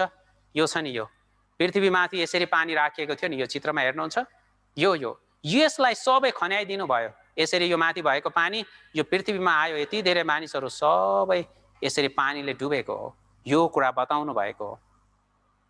र यसरी यो पृथ्वी माथि भएको पानीलाई उपयोग गरेर यो पृथ्वीलाई डुबाउनु भयो। समुद्रभित्रबाट मूलहरू फुटेर अनि यो पृथ्वीलाई डुबाएको कुरा यसरी बताउनु भएको छ। र यो पृथ्वी माथि परमेश्वरले राख्नु भएको जुन पानीको आवरण थियो, त्यो पानीको आवरणद्वारा परमेश्वरले सबै खन्याएर पृथ्वीलाई डुबाएको जलप्रलयद्वारा न्याय गरेको कुरा हामी पाउँदछौँ। र यो आरारत पर्वतमा साँच्चै नोहको जहाज अडिएको हो त? पहिलो कुरा त आरारत पर्वत कहाँ छ? अहिले हामी यो संसारमा आरारत पर्वतलाई खोज्छौँ भनेदेखि आरारत पर्वत चाहिँ नेपालको सगरमाथा भने जस्तै टर्की देशको हिमाल चाहिँ आरारत पर्वत हो। टर्की देशको हिमाल चाहिँ आरारत पर्वत भनिएको छ। यहाँ चित्रमा देख्नुहुन्छ, यसलाई हेरौँ हामी। यो टर्की देशको हिमाल आरारत पर्वत यहाँ छ। र यो पर्वतमा नोहको जहाज अडियो भनेर भन्नुभएको छ। वचनमा त्यही कुरा भन्नुभयो, आरारतका पहाडहरूमा जहाज अडियो। र यो ठाउँमा चाहिँ छ। यसरी पानी घट्दै जाने क्रममा 7औं महिनाको 17औं दिनमा चाहिँ जहाज यसरी यो पर्वतमा अडियो भनेर भन्नुभयो। र अहिले यो खोज अनुसन्धानद्वारा फ्रान्सको एकजना फर्नान्ड नभारा भन्ने व्यक्तिले यो जहाज चाहिँ यो आरारत पर्वतको छुच्चुरोमा यहाँ अडिएको कुरा, यहाँ रहेको कुरालाई पत्ता लगाउनु भयो होइन। यहाँ गएको कुरा उहाँले आजभन्दा यो 1955 देखि उहाँले यसको खोज अनुसन्धान गर्दै गएर यो पत्ता High on a लगाउनु कुरा mountaintop in eastern Turkey, भिडियोलाई हामी एकछिन hidden हेरौँ। beneath an icy glacier, is an important link to our distant past. Reports say it's a 5,000-year-old wooden ship. This program will give us exciting information to shed the light on these questions that have puzzled historians for thousands of years. Could the ancient legends be true? Is this Noah's Ark? We're about to embark on a journey to find the answers to these and many other intriguing questions. In the mid-1950s, Mount Ararat finally gave up its first 20th century physical clue to the Ark's existence and whereabouts. It was to be the beginning of a series of modern-day successes in cracking the secrets of the Ark. A French demolition engineer named Fernand Navarra first became interested in the Ark while serving in the military as a यो मानिस नै हुन् उनले सबभन्दा पहिले चाहिँ नुहको जहाज चाहिँ आरारत पर्वतमा अडिएको कुरालाई पत्ता लगाउनु भयो। उहाँ र उहाँको छोरा रफैया भन्ने दुईजना, एकजना टर्किसको गाइड सहादा भन्ने व्यक्तिको सहायता लिएर यो आरारत पर्वतको चुच्चुरोमा चढ्नु भएको थियो र उहाँले त्यहाँ गएर हामी भिडियो फुटेजमा देख्छौँ एउटा सानो यत्रो काठको टुक्रालाई काटेर लिएर आउन खोज्नुभयो। त्यो धेरै भारी भएको कारणले उहाँले लिएर आउन सक्नु भएन अनि त्यसलाई सानो सानो टुक्रामा काटेर उहाँले लिएर आउनुभयो र त्यसलाई चाहिँ उहाँले अनि तीनवटा छुट्टा छुट्टै प्रयोगशालामा जाँचको लागि पठाउनु भयो र जाँचबाट रिपोर्ट जुन आयो त्यो चाहिँ साँच्चै नै छक्क पार्ने कुरा थियो। एकपटक फेरि बाइबल परमेश्वरको वचन सत्य छ भन्ने कुराको अर्को प्रमाण थपियो अनि त्यो काठ चाहिँ गोपेर काठ भएको प्रमाणित भयो र त्यो चाहिँ आजभन्दा 5000 वर्ष अगाडिको पुरानो काठ हो भन्ने कुराको पनि प्रमाण पाइयो प्रयोगशालाबाट र त्यसपछि धेरै मानिसहरू त्यहाँ गए र त्यसलाई हेरे। अहिले त्यो एउटा संग्रहालय जस्तै भएर धेरै मानिसहरू त्यहाँ हेर्न जाने आउने गर्दछन्, पर्यटकहरू धेरै जान्छन्। तपाईँ हामी पनि पैसा पुग्छ समय हुन्छ भने त यो कोरोना भाइरस संक्रमण सकिएपछि घुमेर हेरेर आयो भने हुन्छ। धेरै मानिसहरू त्यहाँ जानुहुन्छ र यो बाइबलको सत्यताको प्रमाणलाई देख्नु भएको छ। यति पुरानो बाइबलमा परमेश्वरले जे जति पनि घटनाहरू भन्नुभयो यी सबै कुराहरू साँचो छन्। किन परमेश्वरले 7औं महिनाको 17औं दिनमा जहाज आरारतको पर्वतमा अडियो भनेर यस्तो कुरा भन्नुहुन्छ? किन दिन महिना गते अनि ठाउँ यसरी तोक्नुहुन्छ? तपाईँ हामीले विश्वास गर्न सकौँ भन्नको लागि हो। आरारत पर्वतमा जहाज हुँदाखेरि यो कुरालाई विश्वास गर्नु भनेको चाहिँ के हो त? महत्त्वपूर्ण कुरा चाहिँ यो हो, सत्य हो। यो भन्दा मुख्य कुरा चाहिँ यो सत्यताद्वारा परमेश्वरले तपाईँ हामीलाई देखाउन खोजेको कुरा चाहिँ अर्कै छ। के हो त त्यो कुरा? हैन, त्यसलाई पनि हामी हेरौँ।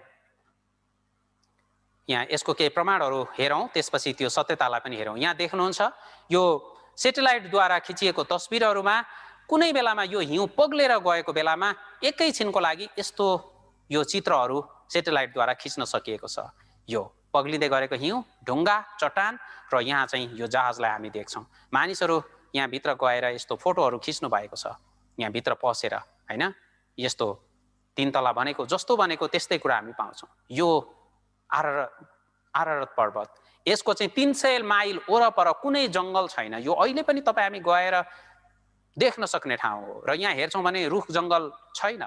300 माइल भनेको चाहिँ लगभग 500 किलोमिटर जति हुन्छ, 480-82 किलोमिटर जति हो। यहाँबाट जोड्यो भने विराटनगर जति टाढा। यति टाढाबाट चाहिँ कसैले काठहरू ल्याउनु पर्छ भने अब यसरी लिएर आउनु पर्ने हो अहिलेको अवस्थामा हेऱ्यो भने। तर यो पर्वतको चुच्चुरोमा यहाँ हेर्नुहुन्छ, यो पर्वतको चुच्चुरोमा अहिले जहाज यहाँ छ।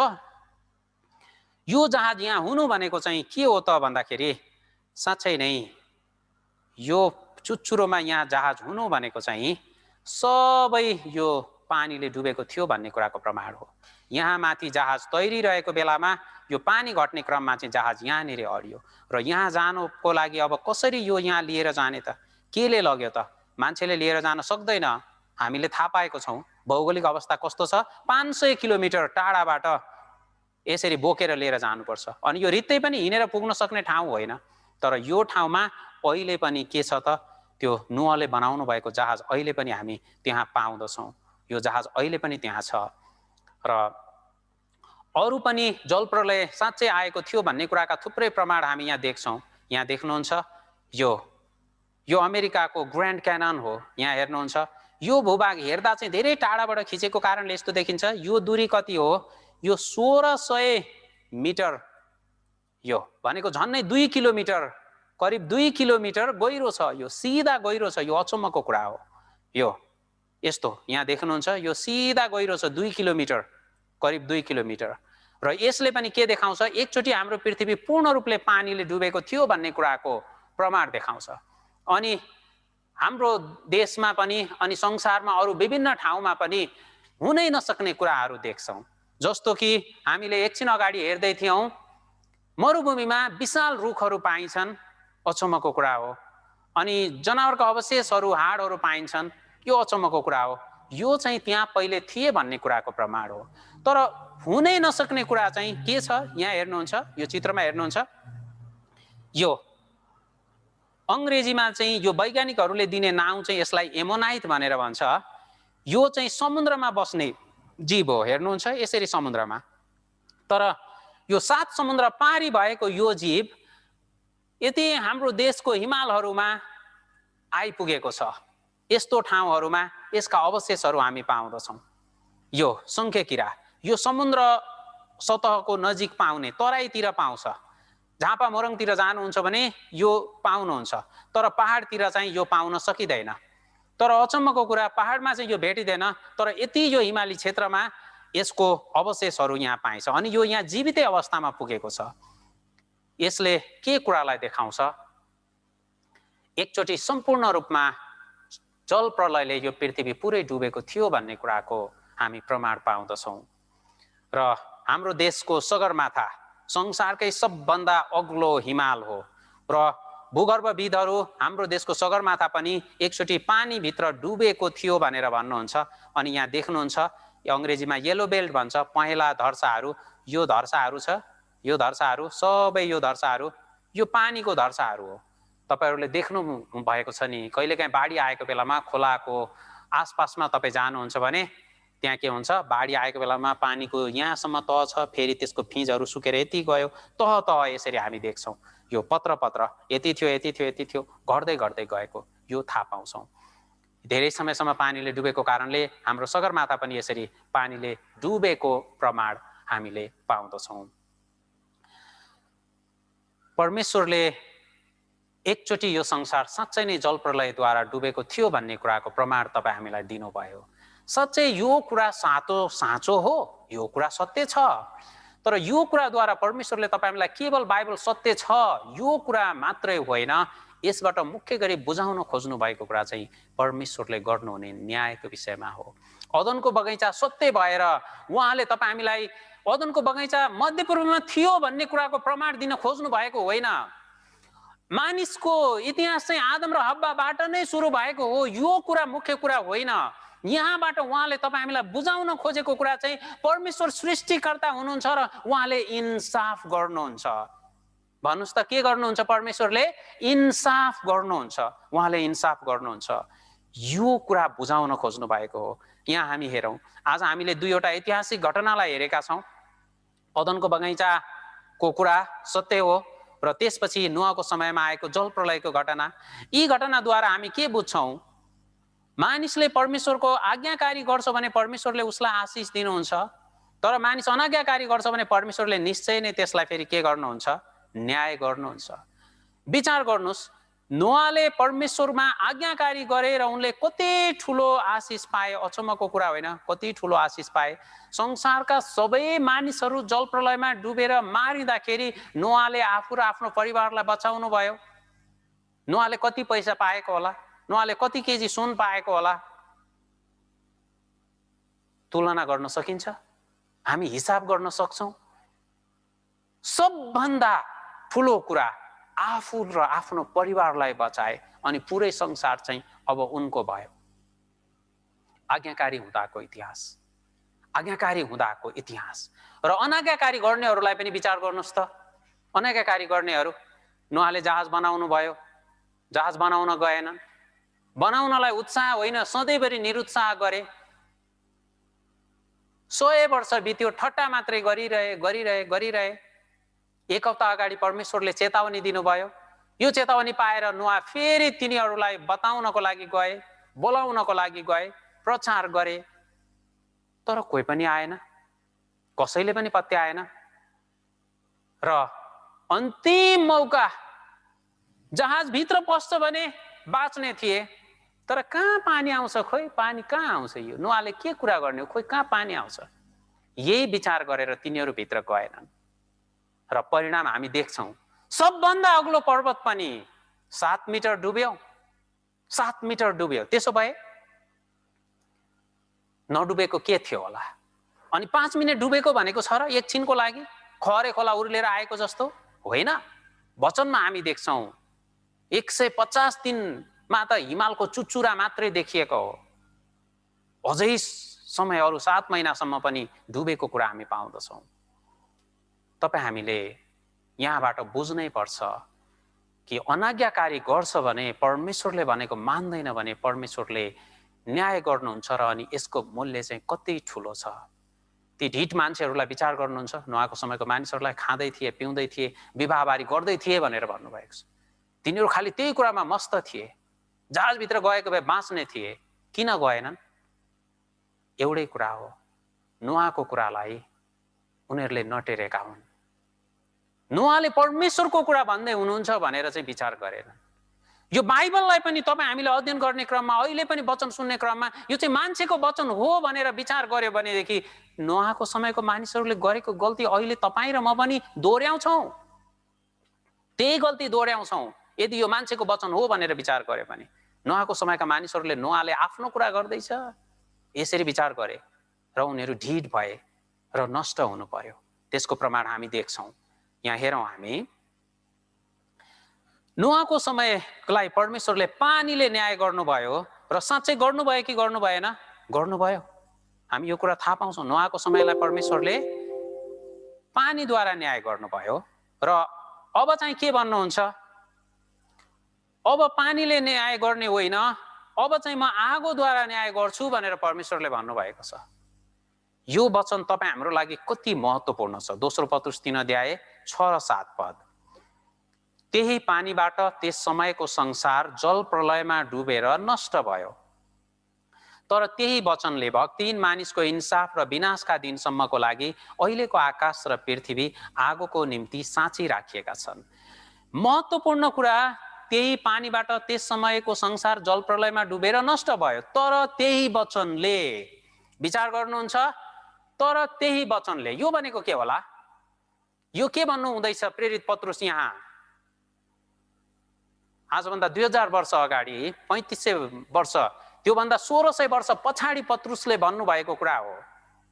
तर त्यही वचनले नोआलाई, जुन परमेश्वरले भन्नुभएको थियो, नोआ अबको 7 दिनमा म जल प्रलय पठाउने छु, 100 वर्ष अगाडि पूर्व चेतावनी दिनुभयो, 7 दिन अगाडि पूर्व सूचित गर्नुभयो, त्यही परमेश्वरले पानीले न्याय गर्छु भनेर भन्नुभएको थियो र गर्नुभयो। अनि त्यही परमेश्वरले अब के भन्नुहुन्छ यहाँ हेर्यो भनेदेखि तल हेरौँ फेरि, भक्तिहीन मानिसको इंसाफ र विनाशका दिनसम्मको लागि अहिलेको आकाश र पृथ्वी आगोको निम्ति साँची राखिएका छन्। यो अहिलेको आकाश र पृथ्वी, परमेश्वरले सृष्टि गर्नुभएको यो पृथ्वी, परमेश्वरले सृष्टि गर्नुभएको यो आकाश, अनि यो बीचमा बस्ने तपाईँ र म, हामी अब आगोले न्याय गर्छु भन्नुभएको छ।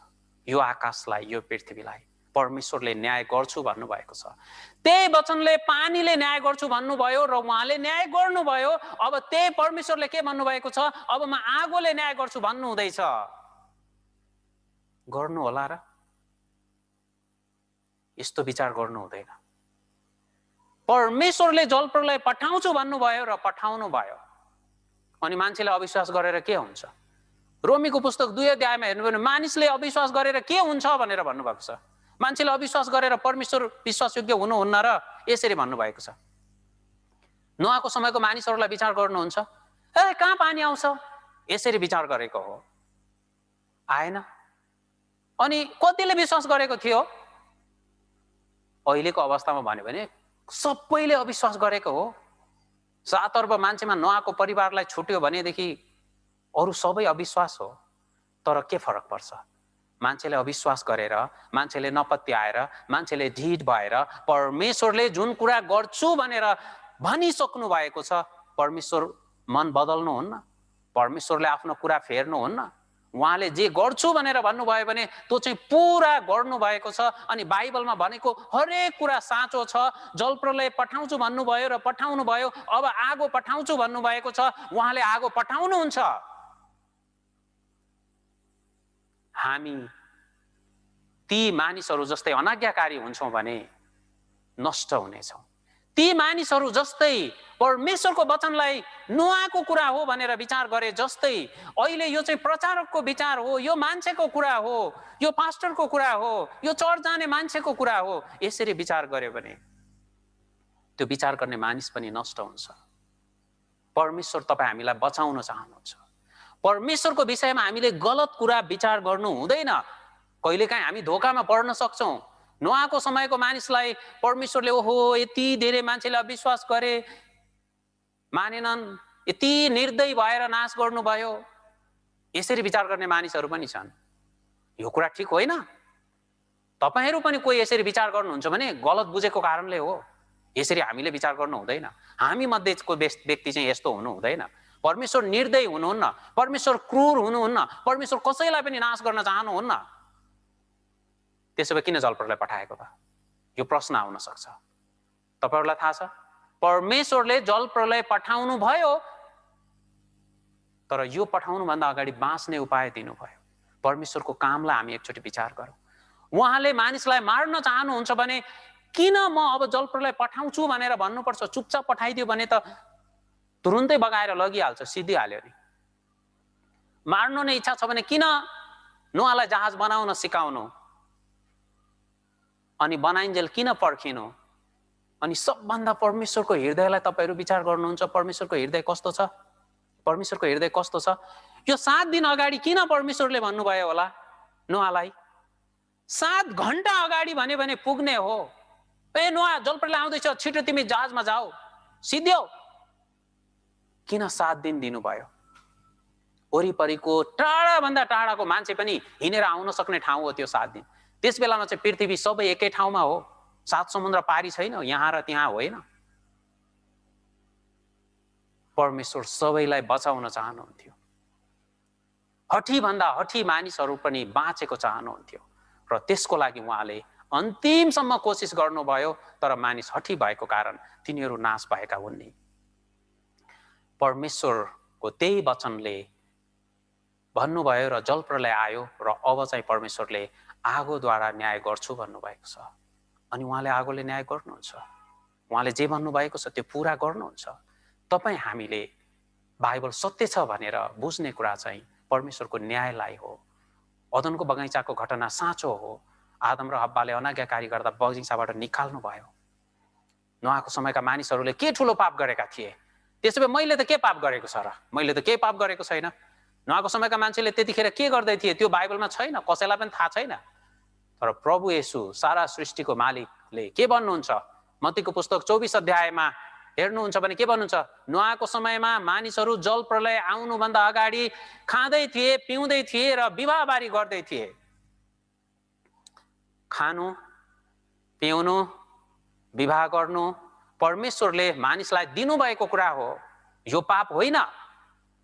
खाएको कारण, पिएको कारण, खाँदै पिउँदै विवाह गरेको कारण दण्ड पाएको होइन। तिनीहरूको हृदयको विचार र भावना खराब थियो भन्नुभयो। तपाईँ हामीले आफूलाई कसरी जाँच्ने? मैले के पाप गरेको छ र? मैले के ठुलो गल्ती गरेर? अक्सर मान्छेको घमण्डी पापी मान्छेको विचार चाहिँ यो, मैले के गरेको छ र? यस्तो विचार गर्नु हुँदैन। परमेश्वरले हृदय हेर्नुहुन्छ र हृदयको विचार र भावना खराब भएको कारणले परमेश्वरले नोआको समयको मानिसलाई न्याय गर्नुभयो र अब उहाँले पानीले न्याय गर्दिन भन्नुभयो। अब उहाँले आगोले न्याय गर्छु भन्नुभएको छ। तपाईहरूले पनि अचम्मको मान्छेहरू भेट्नु भएको होला। मैले एकजना मान्छेलाई लेलेमा धेरै अचम्मको मान्छे भेटेको छु। र बाइबलमा पनि यस्तो धेरै घटनाहरू छ, संसारमा पनि छ। मान्छे यति हठी, यति कठोर, यति पापी छ कि यसको कसरी व्याख्या गर्ने। यही विषय म सुनाउँदै थिएँ, सुनाउँदै गएँ अनि वचनमा परमेश्वरले नोआलाई भन्नुभयो, अब म पृथ्वीलाई पानीले न्याय गर्ने छैन भनेर। यो वचन सुनेपछि उहाँ एकदमै खुसी हुनुभयो र अब के भन्नुभयो, अब के भयो र, पानीले परमेश्वरले न्याय गर्दिन भन्नुभएको छ भनेर उहाँ धेरै खुसी हुनुभयो। परमेश्वरले न्याय गर्दिन भनेको थिएन, होइन। उहाँले आगोले न्याय गर्छु भनेको कुरा सुनेर पनि मलाई के भन्नुहुन्छ, परमेश्वरले पानीले न्याय गर्दिन भन्नुभयो, यो कुरा भन्नुहुन्छ। मान्छे सधैँभरि एउटा बहाना, एउटा झुटो सान्तवना खोजेर साँच्चै नरक छैन होला, छैन भए त खोइ को गएर आएको छ र। भित्र मनमा अलिकति डर चाहिँ छ, तर पनि त्यो डरलाई सान्तवना होइन होला। यसरी मान्छेले आफूलाई झुटो आश्वासन दिन्छ, झुटो सान्तवना दिन्छ। यो चाहिँ विनाशमा जाने हठी सबभन्दा धेरै ठुलो पापी मान्छेको विचार हो। पापी त हामी सबै पापी हो, तर यो विचार भएको पापी चाहिँ छुटकारा पनि पाउन नसक्ने पापी हो। तपाईँ हामीले वचनको सत्यतालाई बुझेर परमेश्वरले अब म न्याय गर्छु भनी भन्नुभएको छ, त्यो न्यायबाट हामीले पनि बाँच्नुपर्छ। परमेश्वर चाहिँ तपाईँ हामीलाई प्रेम गर्नुहुन्छ, हामी सबैलाई प्रेम गर्नुहुन्छ। परमेश्वरले आदम र हव्वालाई पनि पहिले नै भन्नुभएको थियो, यो फल खाइस् भने आदम त निश्चय मर्ने छस् भन्नुभएको थियो। पछि भनेको होइन, ए हे त्यो किन खाइस् तैँले, त्यो किन खानु पर्यो, यत्रो अरू खाँदा हुँदैन थियो, अन्तिममा भनेको कुरा होइन। पहिले भन्नुभयो, बनाउने बित्तिकै, त्यहाँ लगेर राख्ने बित्तिकै, यो खाइस् भने त निश्चय मर्ने छस्। जलप्रलय आउने कुरा पनि पहिले भन्नुभयो र अब आगोद्वारा न्याय हुने कुरा पनि उहाँले पहिले भन्नुभएको छ। र तपाईँ हामी सबैजना यो न्यायबाट बाँचेको परमेश्वर चाहनुहुन्छ। परमेश्वर तपाईँ हामीलाई बचाउन चाहनुहुन्छ। हामी साँच्चै नै बाँच्ने व्यक्ति बन्नुपर्छ, हठी व्यक्ति होइन। बाइबल सत्य छ भनेर घरमा जाने अथवा यो कुरा विचार गरेर बस्ने व्यक्तिले फाइदा पाउँदैन। साँच्चै यो सत्य छ भने मैले के गर्नुपर्छ भन्ने कुरा बुझ्यो भने मात्रै फाइदा पाउँछ। नोआले जलप्रलय आउँछ भन्ने कुरालाई सुनेर थाहा पाएपछि जहाज बनाउनु भयो र जहाजभित्र जानुभयो र उहाँ बाँच्नु भयो। आगोको न्याय हुन्छ भन्ने कुरा बुझेर परमेश्वरले यो न्यायबाट अब के गर्यो भने बाँच्छस् भनेर उपाय दिनुभएको छ। त्यो उपाय लिने व्यक्ति हामी बन्नुपर्छ। यो न्यायबाट कसरी म बाँचौँ भन्ने यो मन हृदय भएको मानिस तपाईँ हामी हुनुपर्छ। त्यसपछिको अर्को घटना हामी बाइबलमा पाउँदछौँ। नोआको समयमा आएको जलप्रलय पछाडिको अर्को घटना चाहिँ अचम्मको घटना छ, होइन? हामी धेरैले बुझेको यो चाहिँ मानिसको भाषा खलबल पारिदिनु भएको कुरा। नोआ र नोआको परिवार थोरै थिए, 8 जना मात्रै हो, 3टा छोरा, 3टी बुहारी अनि नोआ र नोआको श्रीमती। उनीहरूलाई परमेश्वरले आशिष दिनुभयो, विशेष किसिमको आशिष दिनुभएको छ है। उत्पत्ति 9 अध्याय हेरौँ के भन्नुभयो। उत्पत्ति 9 को 1 पद, त्यसपछि परमेश्वरले नोआ र तिनका छोराहरूलाई आशिष दिएर भन्नुभयो, फल्दै फुल्दै वृद्धि हुँदै र पृथ्वीमा बढिँदै जाओ। परमेश्वरले यहाँ दिनुभएको आशिष अनौठो छ, अरू कुनै कुरा होइन। तिमीहरू एकदमै जनसङ्ख्यामा बढेर जानु, पृथ्वीमा भरिएर जानु, म तिमीहरूलाई आशिष दिन्छु। तिमीहरूका सन्तान धेरै हुनेछन्, धेरै सन्तान जन्माउन सक्ने, बढाउन सक्ने बनाइदिनेछु। र एउटा चेतावनी पनि दिनुभयो, पृथ्वीमा भरिँदै जानु, एकै ठाउँमा नबस्नु, यो आज्ञा दिनुभयो। यो आज्ञा पाएर नोआ र नोआको परिवार त्यहाँबाट हिँडे। आरारत पर्वतबाट सर्दै सर्दै सर्दै सर्दै गयो भने सिनार प्रदेश भनेर बाइबलमा भन्नुभयो। अहिले चाहिँ त्यो चाहिँ इराक देश हो, इराक देश। अनि त्यो इराक देशको आसपासमा आएपछि मानिसहरूले विचार गरे, ओहो हामी धेरै नराम्रो ठाउँबाट भएर आयौँ, तर यो ठाउँ धेरै राम्रो छ, यहाँसम्म मैदान छ, अनि यहाँ यति नजिकै सफा राम्रो खोलाको पानी पनि छ। अब हामी चारपट्टि किन जाने, नजाउँ, यही ठाउँमा बसौँ। र उनीहरूले त्यहाँ सहर बनाउने योजना गरे अनि सहर बनाउन सुरु गरे। अनि सहर बनाउँदा त ठिकै थियो, त्यसपछि उनीहरूले अर्को एउटा अचम्मको काम पनि गरे। एकदमै आकाशलाई छुने एकदमै अग्लो भवन बनाउन एउटा धरहरा बनाए, अग्लो ठाउँ। यो अचम्मको कुरा हो। किन उनीहरूले यति अग्लो धरहरा पनि बनाएको होला? अहिले यो धरहरा बनाएको छ नि, यो यस्तो होइन, यो भन्दा अझै धेरै ठुलो बनाउन खोजेको हो, धेरै फराकिलो, धेरै ठुलो।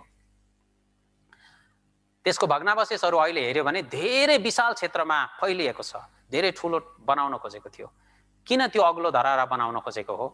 उनीहरूले सुन्दै आएका थिए, पहिले परमेश्वरले नोआको समयमा पानीद्वारा न्याय गर्नुभयो र नोआको परिवार मात्रै बाँच्यो, अनि उसैका सन्तानहरू हौ हामी, र अब परमेश्वरले चाहिँ एकै ठाउँमा नबस्नु भनेर भन्नुभएको छ। अब हामी एकै ठाउँ बस्दैछौँ, त्यसकारण अब के गर्नुहुन्छ उनीहरूले? फेरि पानी आउँछ, पानी आयो भने के गर्ने?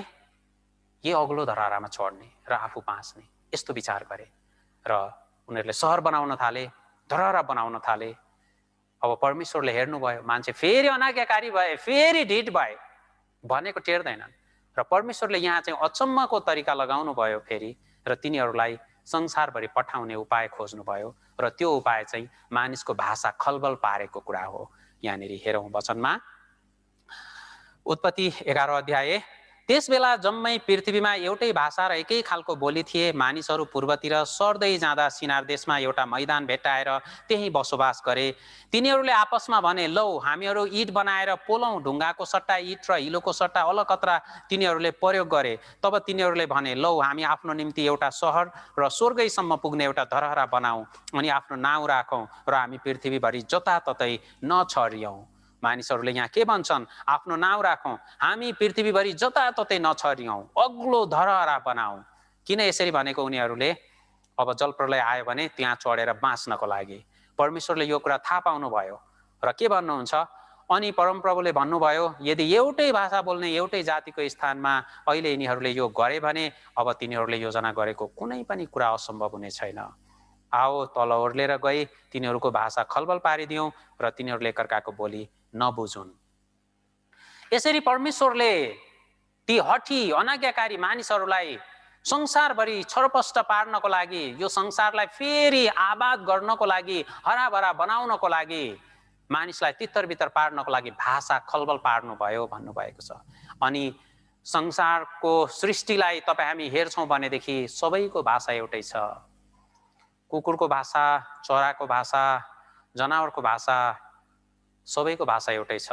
अनि वास्तवमा मान्छेको भाषा पनि एउटै थियो, पक्का कुरा हो। यही बाबेलको धरहरा बनाउने क्रममा परमेश्वरले मानिसको भाषा खलबल पारिदिनु भएर अनि त्यहाँबाट चाहिँ यो भाषाहरू चाहिँ परिवर्तन हुँदै हुँदै आएको कुरा भाषा विद्वानहरू, भाषा सम्बन्धी अध्ययन गर्ने व्यक्तिहरूले खोज अनुसन्धान गरेर पत्ता लगाउनु भएको छ। सुरुको भाषा चाहिँ एउटै थियो भन्ने कुराको चाहिँ वैज्ञानिक रूपमा नै प्रमाण पाइएको छ, प्रमाणित भइसकेको छ। तपाईँ हामी चाहिँ सजिलो तरिकाद्वारा विचार गरौँ, हामीले बुझ्न सक्ने सजिलो तरिका, तपाईँ हामी सबैले थाहा पाउन सक्ने कुरा चाहिँ यो हो।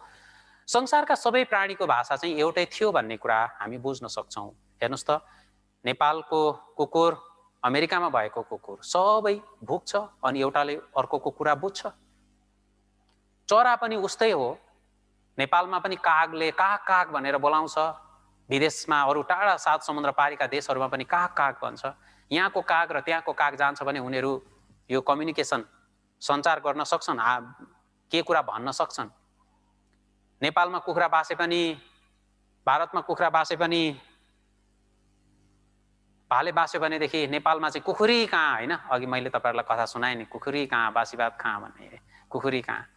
अमेरिकामा चाहिँ हेलो हेलो भन्छ र कुखुराले, भालेले यसरी बाँच्दैन। हेर्नुहोस् त, संसारभरि सबै प्राणीको भाषा एउटै छ, मानिसलाई छोडेर। परमेश्वरले त्यसबेला हाम्रो भाषा, मानिसको भाषा खलबल पारिदिनु भएको प्रमाण हामी पाउँदछौँ र त्यसपछि मानिसहरू चारैपट्टि छरपष्ट भएर गए। र यहाँ हामी देख्दछौँ, यहाँ हेर्नुहुन्छ, यो मानिसहरूले त्यसबेला सहर र धरहरा बनाउनको लागि त्यसभन्दा अगाडिसम्म चाहिँ हिलो र ढुङ्गा प्रयोग गरेको थियो। त्यसपछि चाहिँ अब धरहरा बनाउने क्रममा चाहिँ के गरेको हो? यो इँटा र अलकत्र प्रयोग गरेको हो। अनि अलकत्र चाहिँ यहाँ हामी देख्दछौँ सिदोनको त्यो बेसी, त्यो धापमा, होइन, त्यो धापमा चाहिँ के गरेको छ त अलकत्र निस्केको कुरा पनि हामी पाउँदछौँ। यो अलकत्र त्यहाँ निस्केको छ र त्यही अलकत्रलाई प्रयोग गरेर, अलकत्र भनेको हामी राम्ररी बुझ्छौँ नि होइन, पिच यो बाटो बनाउनलाई प्रयोग गर्ने त्यो। अनि यसको भग्नावशेष त्यही इँटाहरू र अलकत्रले टाँसेको यो कुराहरू अहिले पनि यो क्षेत्रमा छँदैछ। यहाँ हामी देख्दछौँ यो भग्नावशेष भएको ठाउँ होइन, यो ठाउँ बाबेलको धरहरा भएको ठाउँ। यहाँ परमेश्वरले जे भन्नुभयो त्यसको सबै प्रमाण तपाईँ हामीले पाउँदछौँ।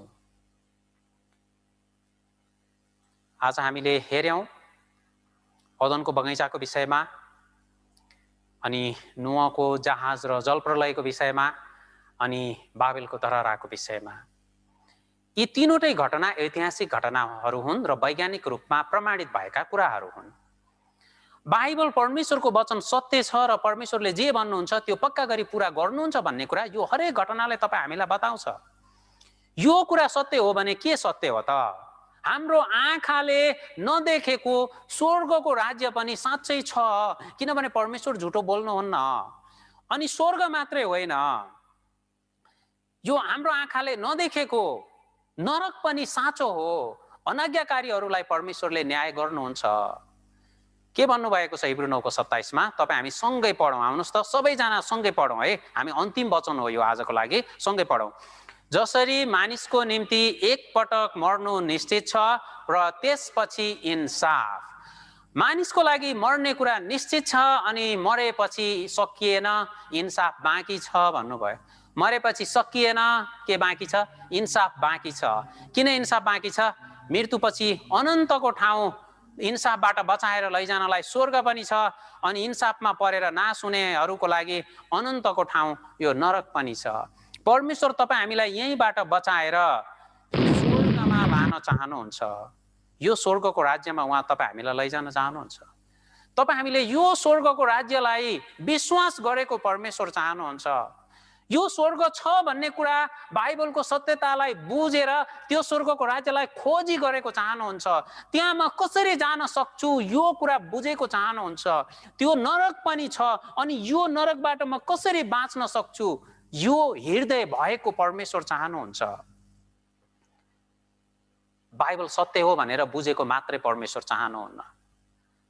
हामीले चर्चमा आएको मात्रै परमेश्वर चाहनुहुन्न। भूत धपाउने कि रोग बिमारी निको पार्ने यस्तो कुरा मात्रै खोजेको परमेश्वर चाहनुहुन्न। परमेश्वर तपाईँ हामीले सबैभन्दा धेरै यो स्वर्गको राज्यलाई खोजेको चाहनुहुन्छ। यसु प्रभुको वचनलाई पढौँ त, म पढ्छु।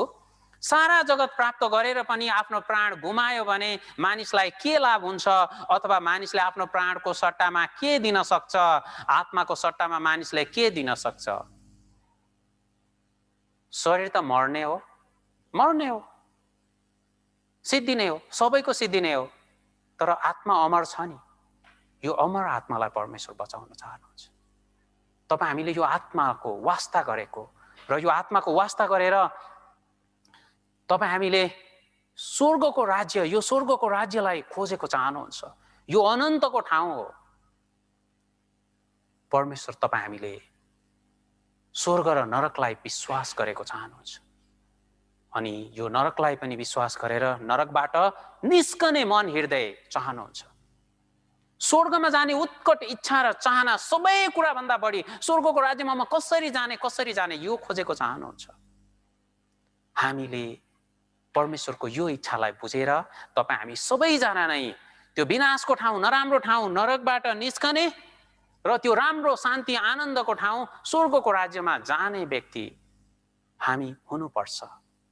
यो चाहिँ साँचो एकजना सृष्टिकर्ता परमेश्वर हुनुहुन्छ र उहाँको वचन यो बाइबल सत्य छ भन्ने कुरालाई विश्वास गरेका मान्छेले गर्नुपर्ने कुरा हो। हामी साँच्चै नै वचन सत्य छ भन्ने कुरा बुझेका छौँ, परमेश्वर जीवित हुनुहुन्छ भन्ने कुरा बुझेका छौँ, उहाँले न्याय गर्नुहुन्छ भनी हामीले बुझेका छौँ। त्यसो भए अब हामीले गर्नुपर्ने कुरा छ त्यो हो स्वर्गको राज्यलाई उत्कट इच्छा लिएर खोज्ने, स्वर्गको राज्यमा जाने व्यक्ति हामी बन्नुपर्छ। तपाईँ हामी एकजना पनि नाश हुने होइन, तर सबैजना नै बचाइएर स्वर्गमा जाने व्यक्ति हामी बन्नुपर्छ। र हिजो र आज यसरी ध्यान दिएर सुन्नुभयो, तपाईँहरूलाई धेरै धन्यवाद छ। कति परिवारहरू हुनुहुन्छ मैले यहाँबाट त्यति राम्ररी देख्न सक्दैन, त हिजो पनि 60-62 जना यति परिवारहरूले सुन्नुभएको थियो। अहिले पनि तपाईँहरू सबैजनाले ध्यान दिएर हेर्दै गर्नुभएको, सुनिरहनु भएको म यहाँबाट देख्दैछु। धेरै धन्यवाद छ। यो लकडाउनको समय गाह्रो हो, तर यसलाई सङ्कष्टमा पनि हामीले समाधान खोजौँ, यो अप्ठ्यारो अवस्थालाई पनि हामी फाइदामा परिणत गरौँ र भोलि पनि 4 बजे हामी भेला हुनेछौँ। ठिक 6 बजे निश्चय नै सिद्ध्याउने छु। आज पनि 6 बजे हामी अन्त गर्नेछौँ र तपाईँहरू पनि 4 बजेभन्दा 5 मिनट अगाडि आइदिनुहोस् कृपया है। र कति परिवारहरू अलिकति ढिलो जोइन हुनुहुन्छ, व्यस्तता छ होला, तर सकेसम्म तपाईँहरूले कोसिस गरेको म एकदमै कोसिस गरिदिनुहोस् भनेर म आग्रह गर्छु। हामी कोही पनि 4 बजे प्रार्थना चाहिँ सँगै गरौँ न है। एउटा भजन छुट्यो भने दोस्रो भजन गाएनमा चाहिँ र अनि प्रार्थना गर्न चाहिँ हामी सँगै सहभागी हौँ। मात्र 2 घण्टाको समय भोलि पनि हामी दिनेछौँ। परमेश्वरले हामीलाई निश्चय नै यसपटकको बाइबल सेमिनारद्वारा धेरै कुरा बुझ्न, विश्वासमा बलियो हुन र आफ्नो मुक्तिमा निश्चित भएर स्वर्गमा जाने पक्का निश्चयता प्राप्त गर्न सहायता गरिदिनुहुनेछ। अनि कमजोर परिवारहरूलाई धेरै सहायता गर्नुहुनेछ। अनि अगाडि मुक्ति पाएको व्यक्तिहरूलाई पनि हामीलाई धेरै सहायता गरेर बलियो भई अघि बढ्न सहायता गर्नुहुनेछ। हामी धेरै प्रार्थना गरौँ। परमेश्वरले हामीलाई भोलिको वचनद्वारा पनि के बुझाइदिनुहुन्छ, परमेश्वर यो विचार गर्दै तेस्रो कक्षा हामीले पहिले सुनेको हो नि, होइन? नसुन्ने व्यक्तिहरू सायद 2-4 जना मात्रै हुनुहुन्छ होला, 10 जना 20 जना, अरू सबैले सुनेको हो। त्यसो भए परमेश्वर यसपटकमा के कुरा बुझौँ, यो मन हृदय भएर तपाईँ हामी भोलिको लागि पनि तयारी गरौँ। एकअर्काको लागि धेरै प्रार्थना गरौँ। स्वस्थ रहनुहोस्। धेरै बाहिर घुमफिर गर्ने कुराहरू सूचना पनि भनेको छ नि, होइन? अति आवश्यक छैन भने नजानुहोस्, आवश्यक छ भने जानुहोस् भनेको छैन। अति आवश्यक नगै नहुने यस्तो अवस्था हो भने मात्रै, नत्र भने साँच्चै हामीले सावधानी हुनै पर्छ र परमेश्वरले हामीलाई सुरक्षा पनि दिनुहुन्छ। हामी पनि सतर्क रहौँ। परमेश्वरसँग प्रार्थना गरेर आजको कक्षालाई अन्त गर्नेछौँ। आउनुहोस् हामी सँगै प्रार्थना गरौँ। धन्यवाद परमेश्वर पिता, तपाईँलाई, तपाईँको अनुग्रह, तपाईँको प्रेम र तपाईँको कृपाको कारणले हामी जस्तो तुच्छ कुनै मूल्य नभएको मानिसहरूले तपाईँको यति महान जीवित र सत्य वचनलाई अध्ययन गर्ने मौका पायौँ। हाम्रो कमजोर बुद्धिलाई तपाईँले सहायता गरिदिनु भएर तपाईँको गहिरो वचनहरू बुझ्न सहायता दिनुभएको छ। तपाईँको इच्छा थाहा पाउन सहायता दिनुभएको छ। तपाईँको वचन कति सत्य छ भनेर बुझ्न तपाईँले हामीलाई सहायता गरिदिनु भएको छ। प्रभु, हामीले तपाईँको सत्य वचनलाई बुझेको र यी सत्य वचनहरूद्वारा हाम्रो आँखाले नदेख्ने त्यो अनन्तको स्वर्ग राज्यलाई विश्वास गरेर त्यो नरकबाट निस्कने र त्यो स्वर्गमा जाने उत्कट मन हृदय बनाएर तपाईँलाई खोजेको चाहनुहुन्छ, त्यो इच्छा लिएर वचन सुनेको चाहनुहुन्छ। हामी त्यही मन हृदय भएर प्रभु आएका छौँ। यसपटकको सेमिनारद्वारा तपाईँले हामीलाई अझ बढी अनुग्रह र आशिषित तुल्याइदिनु भएको होस्। हामी तपाईँको झन नजिक हुन सकौँ, विश्वासमा बलियो हुन सकौँ अनि आफ्नो मुक्तिमा पूर्ण रूपले निश्चित भएर छोडिने व्यक्ति होइन, तर उत्कट इच्छा गरेर एकदमै जोसिलो भएर प्रभु तपाईँको प्रतीक्षा गरिरहने त्यो स्वर्गको राज्यमा कहिले जान पाऊँ यो मन हृदय भएर तपाईँको ख्रीष्ट येशूको आगमनलाई प्रतीक्षा गर्ने व्यक्तिहरू हुन सहायता गरिदिनुहोस्। कोरोनाको सङ्क्रमणबाट प्रभु हामी सबैजनाको तपाईँले वास्ता गरिदिनुहोस्, सुरक्षामा डोर्याइदिनुहोस्। पुरै नेपालमा नै प्रभु तपाईँले सुरक्षा गरिदिनु भएको होस्। छिमेकी देशमा पनि सङ्क्रमण बढिरहेको छ। विश्वबाटै प्रभु तपाईँको इच्छामा तपाईँले ठहराउनु भएको समयमा प्रभु यसलाई नियन्त्रण गरिदिनुहोस्। हामीलाई सुरक्षामा डोर्याइदिनुहोस्। शरीरमा अस्वस्थ भएको परिवारहरूमाथि अनुग्रह राखिदिनुहोस्, चङ्गाई दिनुहोस् र बसेर प्रभु तपाईँको वचन मनन गर्ने र भोलिको सेमिनारको लागि पनि उत्कट इच्छाले प्रार्थना गर्दै हामी सबैलाई त्यो समय पर्खिन रहन सहायता गरिदिनुहोस्। धन्यवाद चढाउँदै यो बिन्ती र प्रार्थना गर्दछौँ येशू प्रभुको नाउँमा, आमेन।